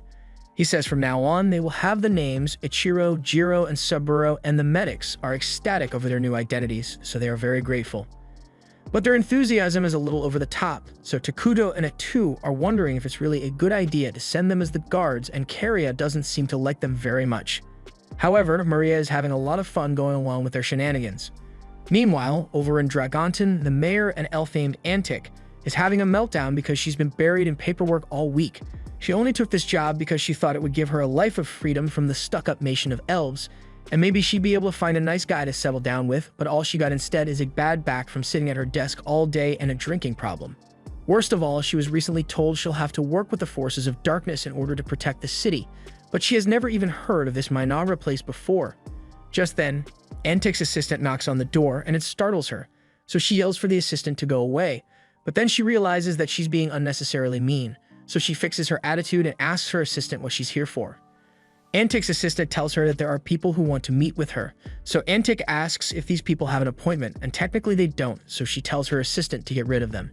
She says her time is way too valuable to be wasted on random visitors, but then the assistant informs her that these visitors are emissaries from the nation of Minara, And as soon as Antic hears that, she realizes this is a top priority, so she immediately prepares some tea and goes to meet with Maria and Curia.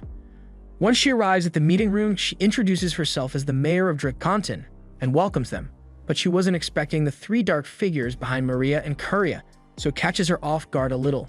She wonders what Tenochtitlan was thinking when she made an agreement with people like this, but it's her job to deal with them now, so she sits down and thanks them for coming all this way. Maria and Curia introduce themselves as the emissaries of Minara, and Antic praises them for being so polite, but internally the first thing that comes to mind is the fact that Maria and Curia are dark elves. She's also very suspicious of the three standing behind them because she assumes they must be dark elf assassins, but she can't let her suspicions show, so she keeps the discussion friendly. She apologizes for not having a proper welcome party for the two since she didn't know they were coming, but Maria and Curia say they don't mind. Now that Antic thinks about it, she recalls that Tenochtitlan mentioned something about twin dark elves who were being trained by the king to become future leaders of Minara. And once she realizes that those twins are sitting right in front of her, she panics a little because if she does anything to upset them, it might destroy the relationship between Dragonton and Minara. She nervously asks what business the two are here for, but there isn't really an official reason, so Curia isn't sure what she should say. Just then, Jero speaks up, and he tells Antic that they are here in response to staff bearer Pepe's invitation to come and play. He says she should think of this as two students visiting to learn about the local culture, so they'd like to avoid any official discussions. Antic is relieved to hear that because it means they aren't here to begin negotiations on the terms of the alliance. It will save her a lot of trouble if Maria and Curia are truly only here as tourists, but she's still going to have to be careful not to offend them since she doesn't want an international incident on her hands. She tells the twins that they should feel free to stay as long as they'd like, and if they want, she's willing to give them a personal tour of the city. Maria and Curia ask if it's really alright, and Antic responds saying she knows every nook and cranny of the city, so she'd be the perfect guide for them. She really wants to make a good impression on the twins for the sake of improving Dragonton's relationship with Minara, and it also gives her an excuse to ditch her paperwork, so there's no way she'd pass up the opportunity. The group heads out into town, and Antic spends all day showing Maria and Curia around the city, and they all seem to be having good fun out there. Meanwhile, back in Minara, Takuto has been buried in his own mountain of paperwork, but he made sure to keep an eye on how things are going with Maria and Curia. And he's glad to see that they are enjoying themselves. Later that evening, Antic says goodbye to Maria and Curia, and once they return to their room, they decide to begin their review of today's events. Curia asks Maria what she thinks of the city so far, and Maria says the people in town seemed anxious. The sentiment was something along the lines of there's no food, the enemy is going to attack soon, and no one is coming to help. The medics are surprised that Maria was able to gather so much information since they didn't see her talking to any of the people, but Maria is just really good when it comes to understanding what other people feel like, so her judgment is always accurate. The medics are impressed because they had no idea Maria had such power, but that doesn't explain why she asked them to buy this for her. Jiro hands Maria a small bag, and she pulls out a plant, explaining that this is a piece of popple grass. Popple grass is an extremely potent narcotic, so practically every nation has banned it entirely, but Jiro managed to find a shady guy selling some at back alley. Granted, he didn't know what it was at the time, so he tells Maria that doing drugs is a no-no, so she should throw that away immediately. But what's more concerning is the fact that it was so easy to obtain in the city even though it's supposed to be banned. The group quickly comes to the conclusion that someone must be growing and distributing the popple grass within the city, and that's some dangerous business. Curia thinks it's awful that people would do such a thing when Antic is working so hard to keep the city running. But if things like drug trade are going on in the city, then Samuro says they are going to have to be even more careful about protecting the young ladies since there's no telling what else might happen in the city. The next day, the medics take Maria and Curia to see the dragon Veen, and they are amazed to see so many pretty crystals everywhere. But just then, a man named Vesta gets their attention, and he mentions how popple grass grows really well in this area. Curia remains polite and says it's nice to meet Vesta, but she says he should cut to the chase and state what business he has with them. Vesta says he heard that they are emissaries of the nation of Minara, and that in the near future, this land will be jointly governed by Dragonton and Minara, so he wants to propose a business deal. He asks Maria and Curia if they'd like to partner with him to grow popple grass, and Curia wants to see where this will go, so she asks Vesta what benefits Minara will receive if they decide to work with him.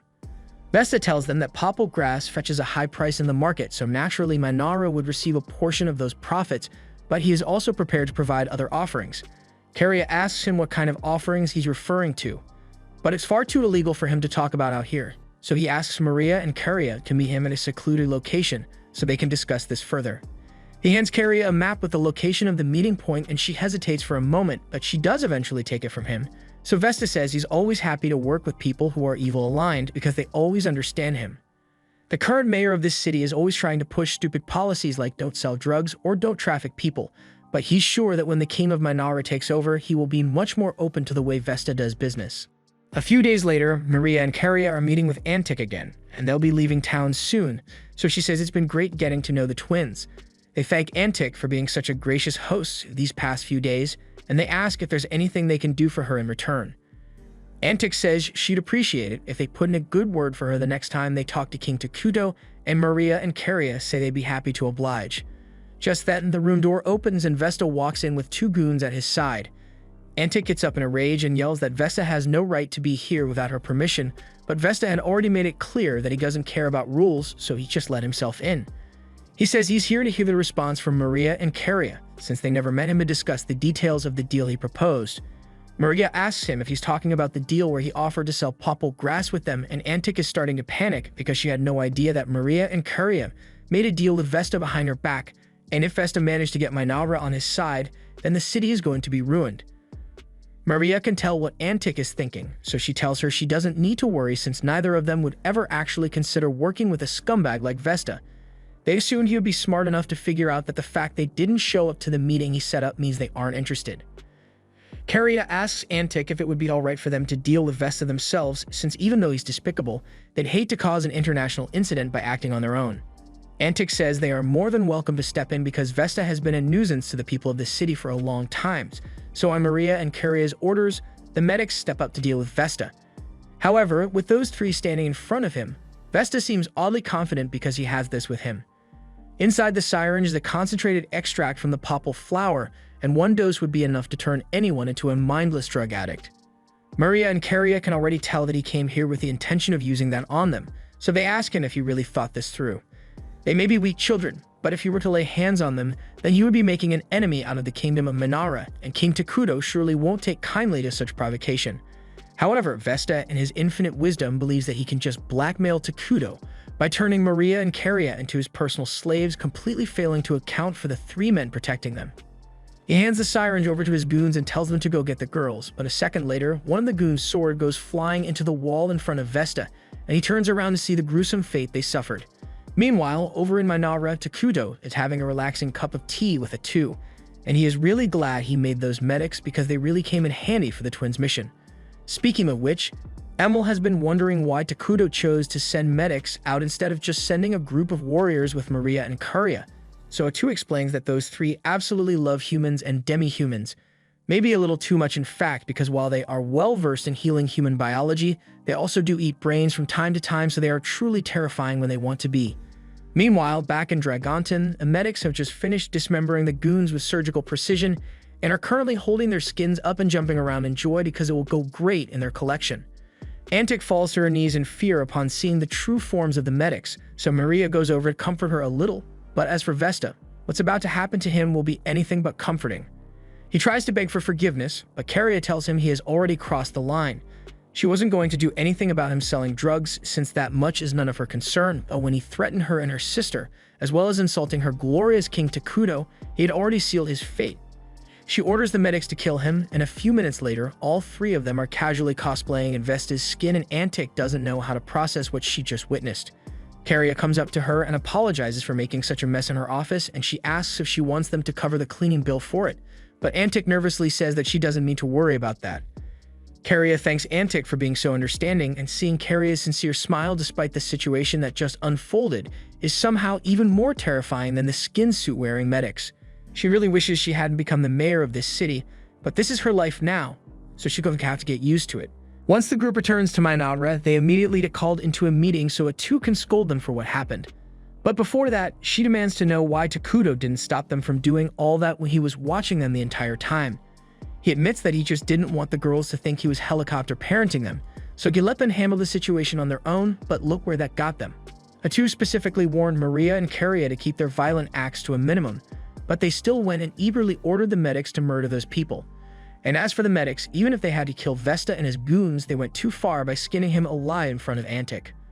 Atu tells everyone that none of them are moving from this spot until they've written a long essay promising to do better next time. A few hours later, everyone gathers in the meeting room to discuss the situation with Dragonten, and based on the report that the twins brought back, Dragonten is in dire straits right now. They lack the resources to properly maintain order, so criminal activity is on the rise, and on top of all that, they are facing constant attacks from the barbarians. The report says Dragonten is facing mainly goblins, orcs, and the occasional hill giant, and while the goblins and orcs aren't much of a threat, the giants have become a serious issue. They randomly appear in groups around the city, and with each passing day, the number of giant attacks is steadily increasing, so the city is having a hard time defending itself. Molter assumes the reason that the people of Dragonten haven't figured out the giants' attack patterns is because they lack the ability to detect incoming attacks. Normally, the heightened senses of beastmen would be more than enough to spot enemies before they attack, but the scouts must be exhausted after all the constant fighting. Either way, if nothing is done, the city of Dragonten is bound to fall in the near future, so Gia suggests that they should send a large force to bolster the city's defenses. Emil agrees that they should send aid, but she doesn't think dividing Minara's forces for it is a good idea. If they were to send their immediate labor reserves to Dragonten now, it would leave their farming and construction sectors understaffed. Atu interjects and reminds everyone that she'll be participating in the mission as well, so they won't need that many soldiers. The others are surprised to hear that, but considering Atu's ability to steal skills, it does make sense that she want to go. While she's gone, she's going to need someone to take over her administrative tasks, so Molter volunteers to handle the paperwork, and Gia says he'll take care of national defense, but as soon as Emil hears him say that, she is a little worried. Till now, Minara's national defense has relied heavily on Atu's presence, and no offense, but Gia alone ain't protecting shit if they come under attack. Gia can't deny that she's right, but fortunately, Takuto already thought of a solution for that, so he tells everyone that he will soon be creating the hero Isla, and she will be the cornerstone of their defense while Atu is gone. Molter says this is perfect timing since they have already gathered all the necessary materials like Takuto requested, and they all praise him for being able to plan ahead for a situation like this, but in reality, this was just dumb luck. Takuto had no idea they'd actually be using Isla this soon, but having them think of him as a master strategist is cool. Since they covered all the main concerns for this meeting, Atu asks Takuto if he has anything he'd like to add. The planning phase seems to have gone fairly well, and Takuto is surprised by how easy it was, because when he used to play the game in the hospital, he'd spend ages planning everything out all on his own, but now he has people he can rely on. He tells everyone that they are all doing a great job, and hearing the king praise their efforts motivates them to do even better in the future. Now that the meeting is over, Takuto heads outside to the mountain of resources that were prepared so he can finally create Isla. They had to ration a lot of their produce to prepare this much, but it's finally time for the investment to pay off. Maria and Karia ask what kind of person Isla is going to be, but honestly, Takuto has no idea because aside from Atu, Isla is going to be the first hero summoned to this world, so he's not sure how this is going to play out. Atu promises that on the off chance that Isla revolts and tries to kill Takuto, she will do everything in her power to protect him. Having Atu by his side reassures Takuto that everything is going to be okay, but he asks Atu to prioritize her own survival because she's too important to lose.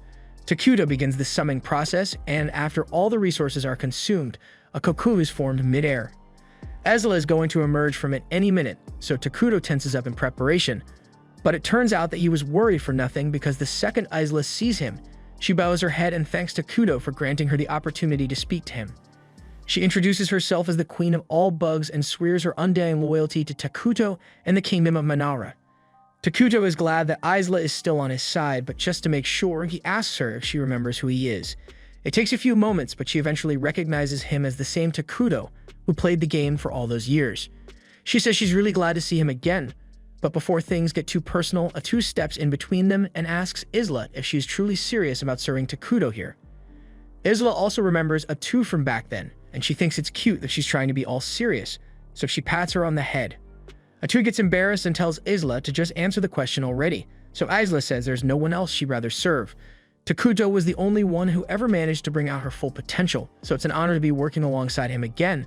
But speaking of work, she asked Takuto if he could fill her in on the current situation here since she's not sure what she's supposed to do. A little while later, Takuto, Atu, and Isla are all back at the palace and he has just finished explaining the situation. So Isla understands that she's meant to be acting as their defense hero for the time being. That means Atu is free to go on her mission without Minara being left vulnerable. However, even though she knows this is the best decision, Atu really doesn't want to go. Since they got here, she and Takuto have always been by each other's side. So this is the first time that they are going to be separated for an extended period of time, and they are going to miss each other a lot. The next morning, Atu and the squad of soldiers depart for Dragonton after she says goodbye to Takuto, and with Atu officially gone, it's time for Isla to get to work. She says she'll do her best to make sure Takuto enjoys this game, but after spending the first day with him, she realizes that Takuto can't actually do much on his own. It's noon already, but he's still fast asleep on his throne. Maria and Karia come out and tell Isla that Takuto always sleeps in until noon, and on days he sleeps past noon. Atu usually comes to wake him up.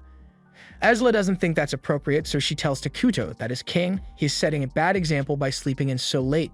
She wants him to get up earlier from now on, and Takuto promises to do his best, but Maria and Karia are surprised by how easy it was for Isla to convince him since Atu usually just lets Takuto do whatever he wants. Seeing the twins reminds Isla that she wanted to ask Takuto for a favor, so she tells him she would like to borrow Maria and Karia for the day. Takuto doesn't particularly mind, but he asks why she made the sudden request, so Isla explains that she was hoping to have them show her around the kingdom since she's not familiar with the area yet. Takuto thinks it's a good idea since it will give Isla a chance to properly plan out the kingdom's defenses, so he approves of the tour. While they are on the topic of approving things, Isla tells Takuto that his people will be arriving to get his approval soon, so he needs to make sure he handles it properly. Just then, Emil enters the room, so Isla and the twins excuse themselves. Emil walks up to Takuto and asks him to look over the labor reports for the week, so Takuto takes the papers, but he is extremely nervous because this is the first time he has had to speak to Emil without Atu or the twins present. Emil notices that Takuto isn't saying anything, so she asks him if there's something wrong with her report, but Takuto tells her that's not it. He thinks her labor allocation is good, but starting from next week, he asks her to cut back on the resource gathering since they don't need to acquire extra resources with Isla already summoned. Emil thanks him for the feedback and says she'll get on it right away, but Takuto is already exhausted from that one conversation. However, he's still got a lot of meetings left to get through, so it's going to be a really long day for him. Meanwhile, Isla and the twins are out on their walk, and Isla asks them to give her the rundown of all the facilities here in Mainara. They start by showing her the government office where all the paperwork is filed, but just then, they see Emil frantically walking around.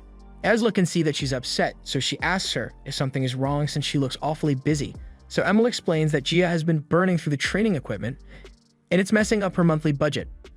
Isla pats Emil on the head and tells her that everything's going to be okay. She even offers to scold Gia personally for being so wasteful, and that makes Emil feel a lot better. A little while later, they all head to the training center to wait for Gia, and the second he arrives, he dashes past all the soldiers and shatters their swords to show them how weak they are. This is exactly what Emil was complaining about, so Isla goes up to Gia and asks him if he really thinks breaking equipment like that was necessary to prove his point. Gia starts stammering out an apology since he gets a little excited when it comes to training and he hadn't realized how much damage he was doing. Isla pats him on the head and says it's okay as long as he realizes his mistake, but he needs to make sure to think about his actions carefully next time.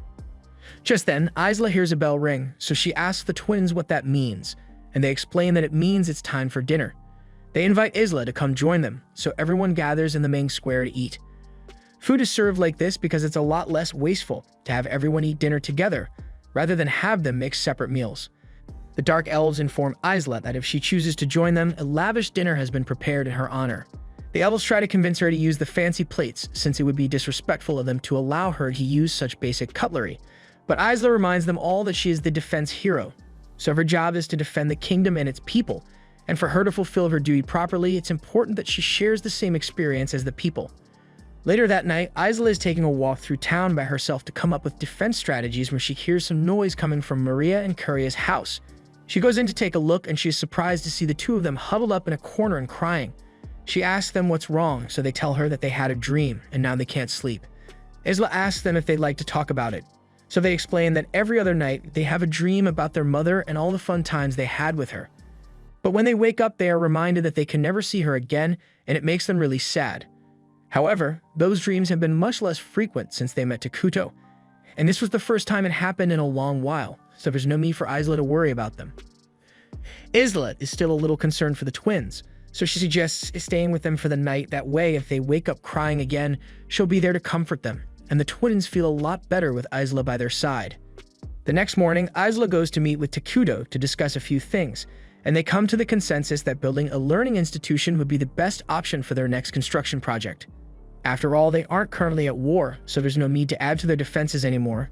Speaking of wars, Isla asks Takuto how Atu is doing over in Dragonton, so he uses his shared senses to check in on her, and gets a little excited by what he sees because Atu is in a very interesting situation right now. There are dozens of giants charging straight at Atu, and for anyone else this would be terrifying, but for her, all she needs to do is casually wave her tentacles in their direction, and in an instant, each and every one of those giants is turned into chunks of meat. Antic is both amazed and terrified by Atu's incredible display of power, but mostly terrified since this was even scarier than the medic's incident. Atu can see that Antic is barely holding it together, so she tells her she can take a break if she wants because things on the front lines are pretty much taken care of and Antic really appreciates it. Afterwards, Atu goes to have a seat with Molter, and the citizens of Dragonton are being really hospitable to them as one brings Atu a drink so she can relax. Molter had thought they'd be too scared to even approach her after seeing her true form, but they seem to be adjusting well. The main reason for this is because when Atu first revealed her form, Pippa compared her to an octopus, so now everyone in Dragonton just thinks of her as an octopus demi-human. She personally finds it a little insulting, but there's no point in correcting public opinion now, so she'll just let it be. On another note, Molter asks Atu how her plan to harvest abilities from the giants is progressing, and she says it's going great. The skills the giants possess were way better than she thought they'd be, so it worked out great for her, but she isn't sure how they managed to acquire such skills in the first place. Just then, Atu senses something in the distance, so she turns and sees a giant approaching the city. This is another one of the mysteries regarding the giants because no matter how much effort they put into surveillance, no one, not even Atu or Molter, is ever able to sense the presence of the giants until they are already closing in on the city. A few moments later, Antic receives news of the approaching giant, so she runs over to inform Atu. But Atu says there's no need to worry about it because she can handle this on her own. She then dashes out into the battlefield before Antic can say another word, and Antic is worried that Atu may be acting recklessly. But Molter says something as weak as a hill giant could never defeat Atu. If they just wait here, he's sure that she'll handle it and be back within the next few minutes. But it'd be boring to just watch, so Molter decides to chip in as well. He takes out his staff, and using the new magic he learned, he casts the Land of Ruin spell around the giant. This spell creates a cloud of dark mist, and within this area all allies are buffed and all enemies are weakened, so defeating the giant should be a lot easier for Atu now. She appreciates the assistance and makes good use of the opportunity by taking out her sword and using her stolen holy sword arts to slice the giant clean in two. This was a fairly standard operation, so Atu is preparing to head back, but just then, she notices something strange because the giant's body disappears and a bunch of gold coins appear in its place. Atu immediately reports this to Takuto, but he has no idea why gold coins would appear since it was never a mechanic in his Minara playthroughs. She also asked Moltar if he knew anything about this, but this is the first time he has ever heard of coins appearing after killing the monster. On top of that, no one here even recognizes the patterns on the coins, so they can't trace their origins. Just then, Takuto gets an idea, so he asks Atu to let him share her vision because he wants to take a look at the coins himself. Once he finally sees the coins, he starts searching his memory to check if he has seen something similar before, and after a little while, he recalls an RPG game called Brave Quest, which had coins with the same crest. Meanwhile, on the northern side of the continent, the Saint and her knights are marching through a city that was just destroyed by Arakino, but just as the knights were taking a look around, they all suddenly had their brains blown out. But one responsible was Arakino herself, but this is the 17th time the Saint has had to go up against her, and she doesn't understand how the bitch won't just die. Arakino corrects her and informs the Saint that she has been dying. In fact, she has already died at the Saint's hands 17 times now. But speaking of the Saint's win streak, she doesn't think it's fair that the Saint is so strong. Arakino is fairly strong on her own, but she hasn't gotten anywhere close to beating the Saint, and her death is always super painful too. The Saint tells her to stop blabbering because she knows she's just trying to stall for time. Arakino realizes she has been caught, so she takes control of all the corpses in the area and orders them to attack the Saint. Even the knights who were just killed are resurrected and forced to attack, and the Saint is disgusted by Arakino's audacity, but this changes nothing. She takes hold of her staff and summons a massive storm of flames, incinerating all the corpses in an instant, and once she's done with that, she charges straight at Arakino and stabs her through the chest. This is the 18th time the Saint has killed her, and after everything that has happened, she knows Arakino will be back eventually, but this should buy her enough time to think of a plan to stop her for good. Meanwhile, back in Dragonton, a huge army of giants has just appeared near the city, and all the guards are absolutely freaking out because they've never seen such a large number of giants in one place before. By now, Takuto has figured out that the people attacking Dragonton must have come from the world of Brave Quest, a game where you play as the hero with the goal of defeating the Demon Lord, and the reason there are no warning signs before the giants attack is because encounters are randomly generated in that game. Isla had considered the fact that they might encounter enemies that came to this world just like them, but she never could have imagined that they'd come from an entirely different genre of game. The system of Eternal Nations is a lot different from that of Brave Quest, but Takuto has experience in both games, so he knows exactly how to handle the situation. Up on a nearby cliff, the two responsible for the attack on Dragonton, Flamin and Ice Rock, are discussing plans, and apparently they were given full freedom to do whatever they need to do to conquer the land for the Demon Lord. They were fortunate because after they got summoned to this world, all the goblins and giants immediately joined their demon army, so they have a lot of soldiers at their disposal to take this world over. However, now that he thinks about it, Ice Rock recalls that they pretty much dedicated their lives to conquering the world of Brave Quest before they got sent here, so are they just going to give up on that and go after this new world? That's a lot to think about, but Flamin doesn't really like thinking, so he tells Ice Rock that the only thing that matters right now is following their Demon Lord's orders, so they prepare to wipe out the city of Dragonton to spread despair across the land. All the monsters charge at Ice Rock's command, and he asks Flamin if he will be joining the battle as well, but Flamin says he'd rather sit this one out so Ice Rock can have the honor of leading the battle. Ice Rock thanks Flamin and proceeds to leap onto the battlefield, and while he's gone, Flamin plans to get started on his secondary goal for this mission. Down on the battlefield, Ice Rock orders all of his troops to lay waste to the city, but all of a sudden, a thick black smoke descends upon the area and every monster present begins to choke on it. Ice Rock and his assistant mage, Oslo, are surprised because they've never seen a spell like this before, but judging from the fact that all the neutral monsters are suffering while the evil-aligned demons like Ice Rock and Oslo are actually getting stronger, Oslo deduces that this must be a spell made to support evil-aligned fighters. A moment later, Oslo gets stabbed through the abdomen by one of the two's tentacles, and now that he's been taken care of, she turns her attention to Ice Rock. Takuto mentions something about a warrior of ice, so she assumes he must be one of the Demon Lord's 4 generals. Ice Rock demands to know how she figured out his identity so quickly. Atu explains that she's a hero from the game Eternal Nations, serving under her glorious king Takuto, and there's no point in saying any more than that because she's going to kill everyone here soon. Back at the city walls, Antic gathers the soldiers and orders them to fire their arrows at the approaching army, but that looked absolutely pathetic. So she changes strategies and tells everyone to evacuate all the citizens because they are ditching the city. Just then, Molter shows up and he finds it amusing that Antic is thinking of abandoning, but she says it's the only option left. For now, Molter's spell has slowed the enemy forces down, but that won't last forever, and once that army makes it to their walls, there's no way they'll be able to fight them off. Molter can understand why Antic would be so frightened, but he tells her there's nothing to worry about because Atu is already out on the battlefield, and as long as she's here, there's no way they can lose. Soon enough, she will claim the head of the enemy general, and without a general commanding the army of monsters, their ranks will fall and they'll become a disorganized mess. From there, Dragonton's forces should be sufficient to finish them off, so there really is no need to worry. Antic is astonished by how calm Moltar is in a situation like this, but when she looks out onto the battlefield, she sees Atu absolutely decimating the enemy forces, so everything he just told her must have been true, and it makes her wonder just how powerful the nation of Minara really is. Back on the battlefield, Atu is absolutely embarrassing Ice Rock.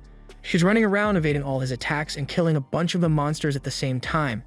Ice Rock doesn't understand how Atu is managing to do all this when he hasn't been able to lay a finger on her yet, but she's just going along with the plan Takuto came up with.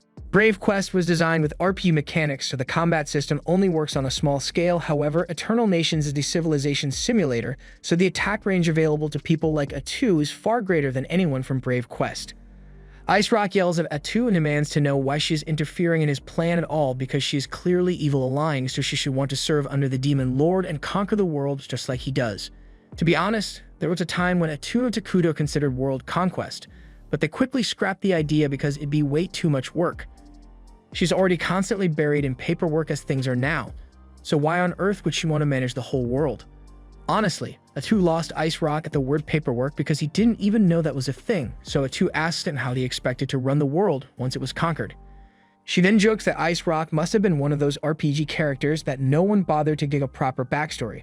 Ice Rock has no idea what she means by RPG, so Atu tries to jog his memory and reminds him of all the countless times he must have died at the hands of the game's hero.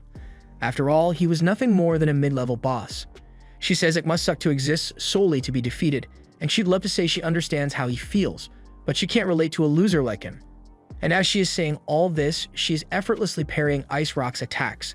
He becomes enraged and declares that he will crush all who oppose his mighty demon king, but Atu laughs and tells him the only true ruler here is Takudo, the king of Manara. Atu can see that he is charging up an attack, and she thinks he is foolish for thinking that he could hit her with such a telegraph attack. However, when she tries to move away, she realizes that her feet have been frozen in place by Ice Rock's frost. She really wasn't prepared for that, so she's left vulnerable as Ice Rock's axe comes down on her. This actually does a lot of damage to her, and Ice Rock feels proud of himself, but a moment later, Atu gets back up and kills him in an instant. She feels ashamed of herself for letting a weakling like that injure her like this, but her wound heals almost instantly, so it's not a big deal. Anyway, she starts complaining about how unfair the attack Ice Rock used was. How are you supposed to dodge a strike that freezes you in place beforehand? And when she takes a look at the skill after stealing it from him, she realizes it is literally a guaranteed hit, so there was nothing she could have done. Anyway, it's time for her to give her report to Takudo, so she tries calling him, but to her horror, she realizes something is incredibly wrong as enemies have gathered around Managra. Meanwhile, somewhere else on the continent, the Demon Lord from Brave Quest is constructing his new castle while overlooking his new world, and he has already begun making plans to conquer it all. Back in Manara, one of the Dark Elf guards runs into Takudo's office to warn him that enemy forces are approaching, but Takudo already knew about that and he doesn't seem worried. Isla tells the guard that one of Takudo's abilities allows him to know everything that goes on within his kingdom, so as soon as the army approached the forest, Takudo gave word for Gia to go confront them with Minara's main forces. Maria and Karia are a little concerned by the whole situation, so they ask Takudo if Minara is in any danger, but he tells them there's nothing to worry about because he has a plan. Isla voices her concern that the Demon Lord commanding the army might be another player like Takudo, but Takudo honestly couldn't care less at this point. Normally, he'd try to go for a peaceful resolution, but Atu already killed one of the Demon King's 4 generals, and they chose to attack Takudo's kingdom directly, so he's not going to show any mercy. Right now, he has Isla, Gia, and the Dark Elf warriors, the medics with healing abilities, and the larva that Isla created to help with construction, so they should be able to hold their ground against the invading army fairly easily. A few moments later, Takudo receives a message from Emil informing him that she has evacuated all the citizens who won't be fighting, and Takudo is glad to hear it since it reduces the chance of civilian casualties. After that, Gia calls in from the front lines to give an estimate of the number of enemies they'll be facing, and from what he sees, there are roughly 1,000 of them, including orcs, goblins, and some particularly chopped creatures, which he has never seen before. Takudo thanks Gia for the information and asks him to remain focused on protecting the capital in the meantime. 1,000 enemy troops are a lot more than Takudo was expecting, and it's likely that one of the 4 generals is here too, so this is going to be a tough battle. But if he could beat Lost Lace and Silksong, then he can definitely handle this. Luckily, they've got a decent stockpile of resources to work with, and since Takudo knows all about the world of Brave Quest, they are at an advantage. Isla asks if that means he plans to use the available resources to create new troops for the battle, but to her surprise, Takudo actually tells her that he's investing all those resources in her instead. He asks her to level up as much as possible so she can acquire the predation and parasitic egg skills, and once she has done that, she should have no trouble decimating the enemy army. Takudo says he has a general idea of how strong the 4 generals are after watching Atu's fight with the Ice General, so in Isla's current leveled up state, she shouldn't have any trouble winning even if one of the generals attacks. Isla is honored that Takudo is putting so much faith in her, so she swears that she will live up to his expectations and prepares to fly off into battle. Before she leaves, Takudo warns her that she may still need to be careful because the RPE system has a lot of unfair attacks built in, and getting caught off guard by one could be fatal.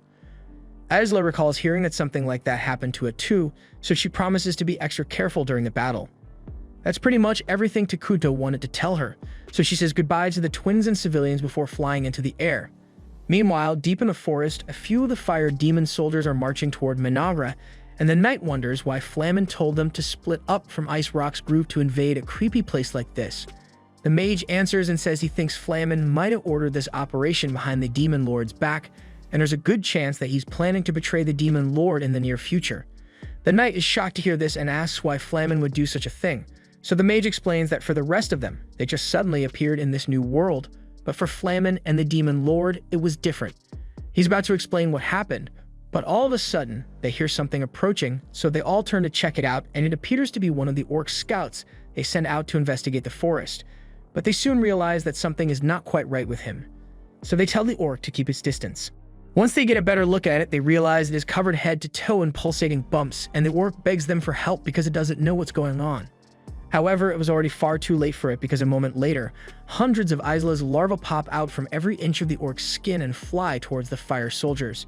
They all panic and start trying to fight off the bugs, but there are way too many of them to deal with here, so the mage orders everyone to retreat and regroup outside the forest. However, before they could escape, they heard a voice from the tree line calling them pathetic for retreating so soon. This causes the soldiers to panic even more, so the knight and mage yell for the attacker to show themselves. But I guarantee they were not expecting to see a 10-foot-tall mantis. As Isla emerges from the tree line, she tells them that if they truly call themselves creatures of darkness, then they should be more thorough and ruthless with their attacks. Kind of like what she's about to do to them. Long story short, they didn't stand a chance, so a few minutes later, Isla is contemplating whether it'd be worth it to eat their corpses, since they don't seem very nutritious. Just then, she senses someone powerful approaching, so she turns to him and asks if he plans to do anything about all the soldiers she just killed, but Flamen never really cared about them anyway. He introduces himself as one of the 4 generals of the Demon Lord, and Isla is excited to learn that the general came to her on his own because that saves her the trouble of going out to look for him. Flamen is surprised that Isla knew he would be out here, but she explains that it's a natural conclusion since an army of this size would need someone powerful to lead them, and once the leader is gone, the army is bound to lose morale and scatter naturally, just like what happened with Ice Rock and Dragonton. Flamen is a little surprised to hear that Ice Rock was defeated, but then again, Ice Rock was always kind of an idiot, so he was bound to die sooner or later. Isla interjects and tells Flamen that it's not nice to talk about your allies like that, but Flamen says he never liked Ice Rock to begin with. He also tells Isla that Ice Rock was the weakest among the demon generals and Flamen is several times more powerful than he was, so Isla had better not assume she'll be able to beat him so easily. Isla finds it amusing that Flamen is so sure that he will win this fight, but he says he has every right to be confident because he believes he's way stronger than Isla.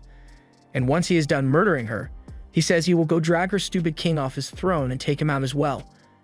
Up until now, Isla has been pretty casual with Flamen, but the second he disrespected Takuto's name, all gloves were off. Flamen can see that she's pissed now, but he doesn't think it will make much of a difference, so he powers up and jumps into the air to clash with Isla. Meanwhile, back in the city, the twins are standing guard outside Takuto's office while he uses his powers to assess the situation here.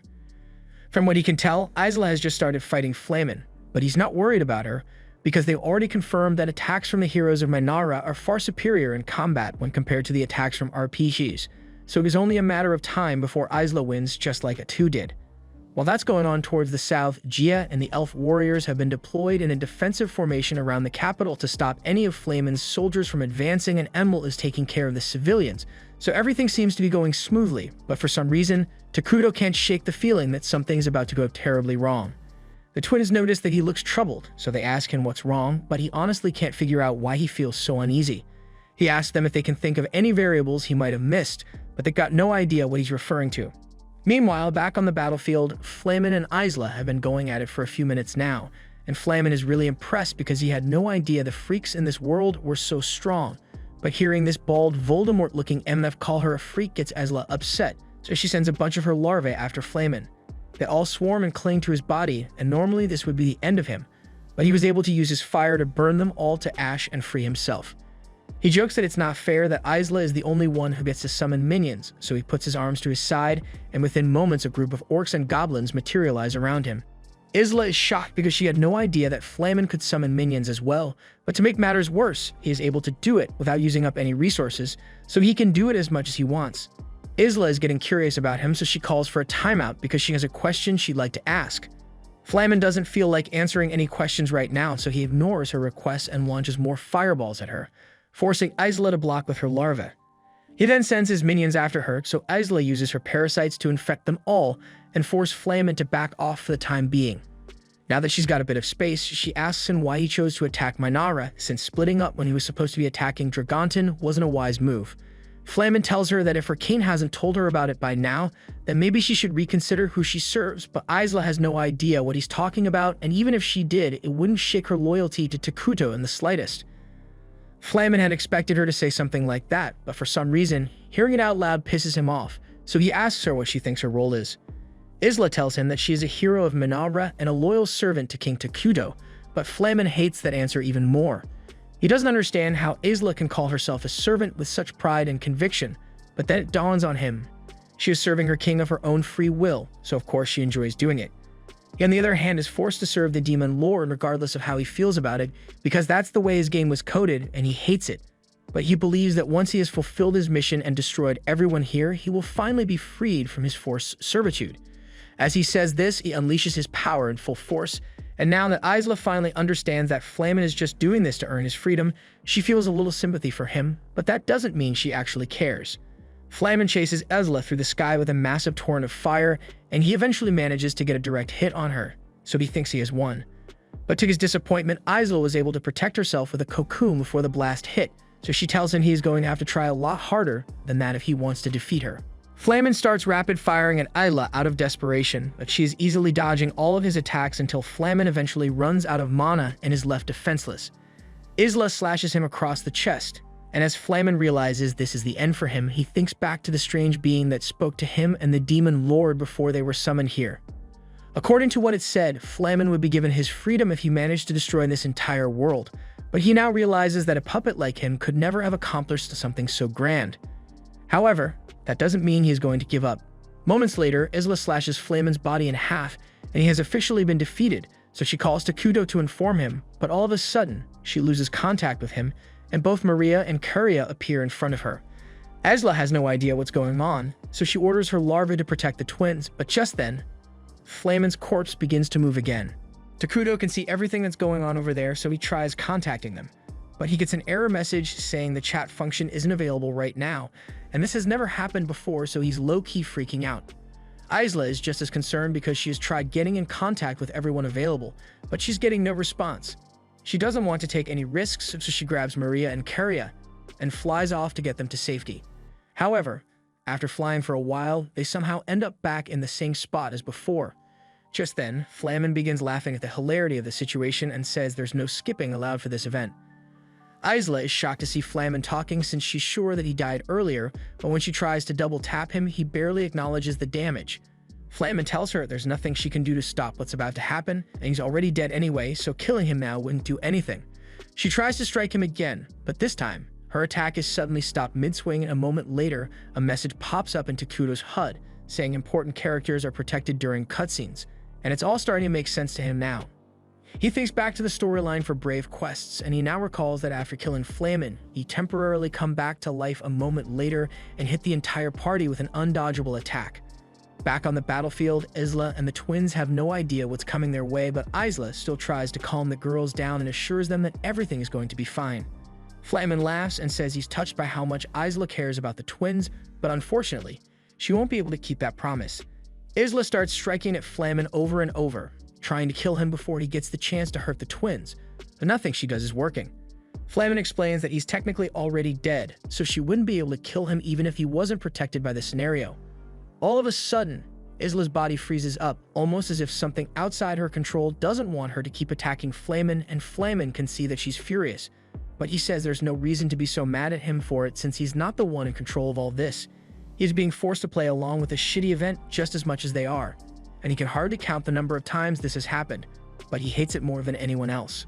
Just then, both Maria and Curia start walking towards Flamen for some reason. They don't know why, but they aren't in control of their bodies right now. Isla tries to stop them from getting too close to him, but when she tries reaching out to them, the event stops her. Flamen laughs at Isla's attempt to fight the event because she finally understands what he has been going through for decades. No matter how much she fights or struggles, she can't change the outcome of an event, so she's going to have to watch her companions over here die right in front of her. Maria and Curia are both terrified and beg Isla for help because they don't want to die, and she tries her hardest to break free of the event's control, so much so that her limbs begin to bleed under the immense pressure, but it's all to no avail. Flamen tells Isla that she's wasting her time because he knows from personal experience that there's nothing that can be done to stop an event once it has started. He calls Isla a fool for thinking she was acting out of her own free will this entire time because people like her, Flamen, and even the Demon Lord are all just pawns in a game. All Flamen wanted was to take control of his own existence, but now he realizes that the being who offered him freedom was lying all along because there's no such thing as free will for characters like him whose only purpose is to follow a predetermined script. He curses the being for tricking him, and he curses Takudo's name as well because he thinks he's just as bad as the rest. a player who treats those around him as nothing more than tools to be used as he wishes. And if he's doomed to die anyway, then he is going to take solace in the fact that he will be taking one of Takuto's favorite characters out with him. Isla begs Flamin to wait, but he tells her there's nothing he can do to stop the cutscene, and a moment later, his body blows up with Maria and Karia right next to him. By the time they wake up, they find themselves in the middle of a huge crater with 60% of Isla standing over them. The event made it so someone would be forced to die from Flamin's attack, so just before the blast hit, Isla jumped in front of the girls to protect them. She is glad that Maria and Karia managed to survive, but the two of them are mortified by Isla's current state. They rush over and tell her she needs to get back to town immediately so they can treat her wounds, but when they try calling Takuto for help, they can't get in contact with him. The girls begin to panic because they don't know what to do, but Isla tells them there's no point in calling for now since the medics have no way to heal this much damage. She doesn't have much time left, so she asks the girls to listen carefully to what she's about to say. She says she's going to die here today, but before that happens, there's something she wants to entrust them with. The girls blame themselves for getting caught in Flamin's attack, and they think this must be their punishment for thinking they could live happy lives, but Isla assures Maria and Karia that they did nothing wrong. She says this is her own fault for being too weak to survive the blast, but the twins can't accept that. This is the second time their mother figure has died trying to save them, and they can't bear to go on like this, so they ask Isla to let them die alongside her because there's no point in living if everyone they care about is going to end up dead. Isla asks them to pay attention because there's something she needs to give them, and considering the fact that Maria and Karia were traumatized after having to eat their mother's body, she knows what she's about to ask them to do is messed up, but she plunges her hand into her chest and pulls out her heart before asking the twins to eat it and continue living for her sake. Maria and Karia burst into tears and refuse to accept because they don't want to go through that again, but Isla explains that she possesses a skill called royal succession, and by having them eat her heart, she can pass on all of her skills and abilities to them. She apologizes for not being able to stay by their side like she had promised, but this is the most she can do for them right now, so she asks them to take her heart and live their lives to the fullest. Meanwhile, over in Dragonten, the two is just about done dealing with the remnants of the demon army, but she's getting a little irritated by the fact that Molter has been following her around this entire time. She tells him he can just wait for her back in the city, but Molter insists on staying because Takuto ordered him to march alongside her to destroy the Demon Lord's stronghold. Just then, even more monsters appear out of nowhere, and Atu is getting pissed off by how they just keep appearing out of nowhere, so she instantly stabs them all in the necks. However, a moment later, she receives a notification, and she can't believe what she just read. She screams out in anger, and Molter can tell that she's about to crash out, so he warns everyone to get down if they want to live. A few moments later, Atu calms down and apologizes for losing composure like that. Molter says it's fine, but he asks what happened to make her react like that, and Atu informs him that Isla has been killed. Meanwhile, back in Mainalra, Takuto is still in shock over Isla's death. He knew about Flamin's famous scripted event, but he didn't think it would apply in this world. He tries establishing contact with Isla again, but this time, he gets a message telling him that she no longer exists, and he falls to his knees in despair because he has officially lost one of his beloved heroes. In the Brave Quest, one of the event's outcomes ended with one person sacrificing themselves and transferring their remaining power to two others, and that's exactly what happened here. We then cut back to Maria and Karia just as they have finished eating Isla's heart as she requested.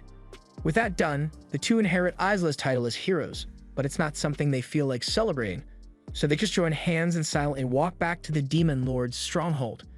Now that the event is over, the communication lines have been restored, so Takuto contacts Atu to explain the situation. He tells her Isla died because she got caught in a scripted event, and Atu isn't sure what that is, but she assumes it must be something similar to Ice Rock's unavoidable slash. Isla's death is a major emergency, so Atu says she wants to return to Mainara at once, but Takuto asks her to hold off on that for a while. He tells her that while Isla may be dead, the twins are still alive, and thanks to Isla's royal succession skill, they inherited her title as heroes. Right now, those two are heading straight for the enemy stronghold, probably to avenge Isla's death, and they are so hell-bent on it that Takuto's orders won't reach them. Mainara can't afford to lose any more heroes, so Takuto wants Atu to go and retrieve them before they get into a fight they might lose. Atu understands why Takuto is concerned, but she argues against his plan because she doesn't think it's a good idea to leave him without a hero at his side. It would be vulnerable to enemy attacks, especially all the unknown RPG mechanics that might be used against him while she's not there.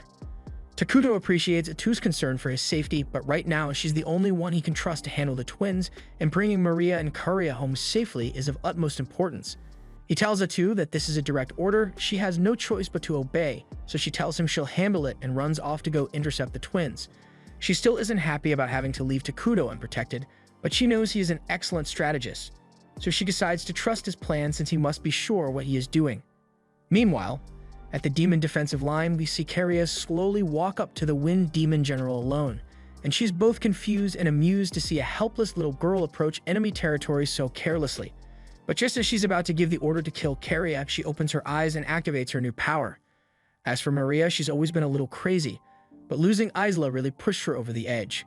She's dancing in front of the Earth Demon General, talking about how much the world hates her, and the General isn't sure what to make of the situation. Back with Karia, all the monsters present suddenly begin to scream in agony, and the Wind Demon General realizes that Karia must have done something to them, so she decides to finish her off immediately and hits her with a Curse Wind attack. However, Karia now possesses the Divine Light ability which nullifies all curse attacks, so the General's wind has no effect on her. And as soon as Karia locks eyes with the General, her skin begins to peel clean off the bone. Another one of Karia's abilities allows her to curse targets with a deadly flesh-eating disease, and within mere minutes the Wind Demon General's face melts clean off as she dies. Meanwhile, on Maria's end, due to her almost constant state of denial, her ability manifested as a curse of forgetfulness.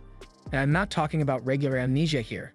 She is literally able to use it to make the Earth's General's giant mech forget how to function, so it falls over, and no matter how much the General tries to get it to move, nothing happens.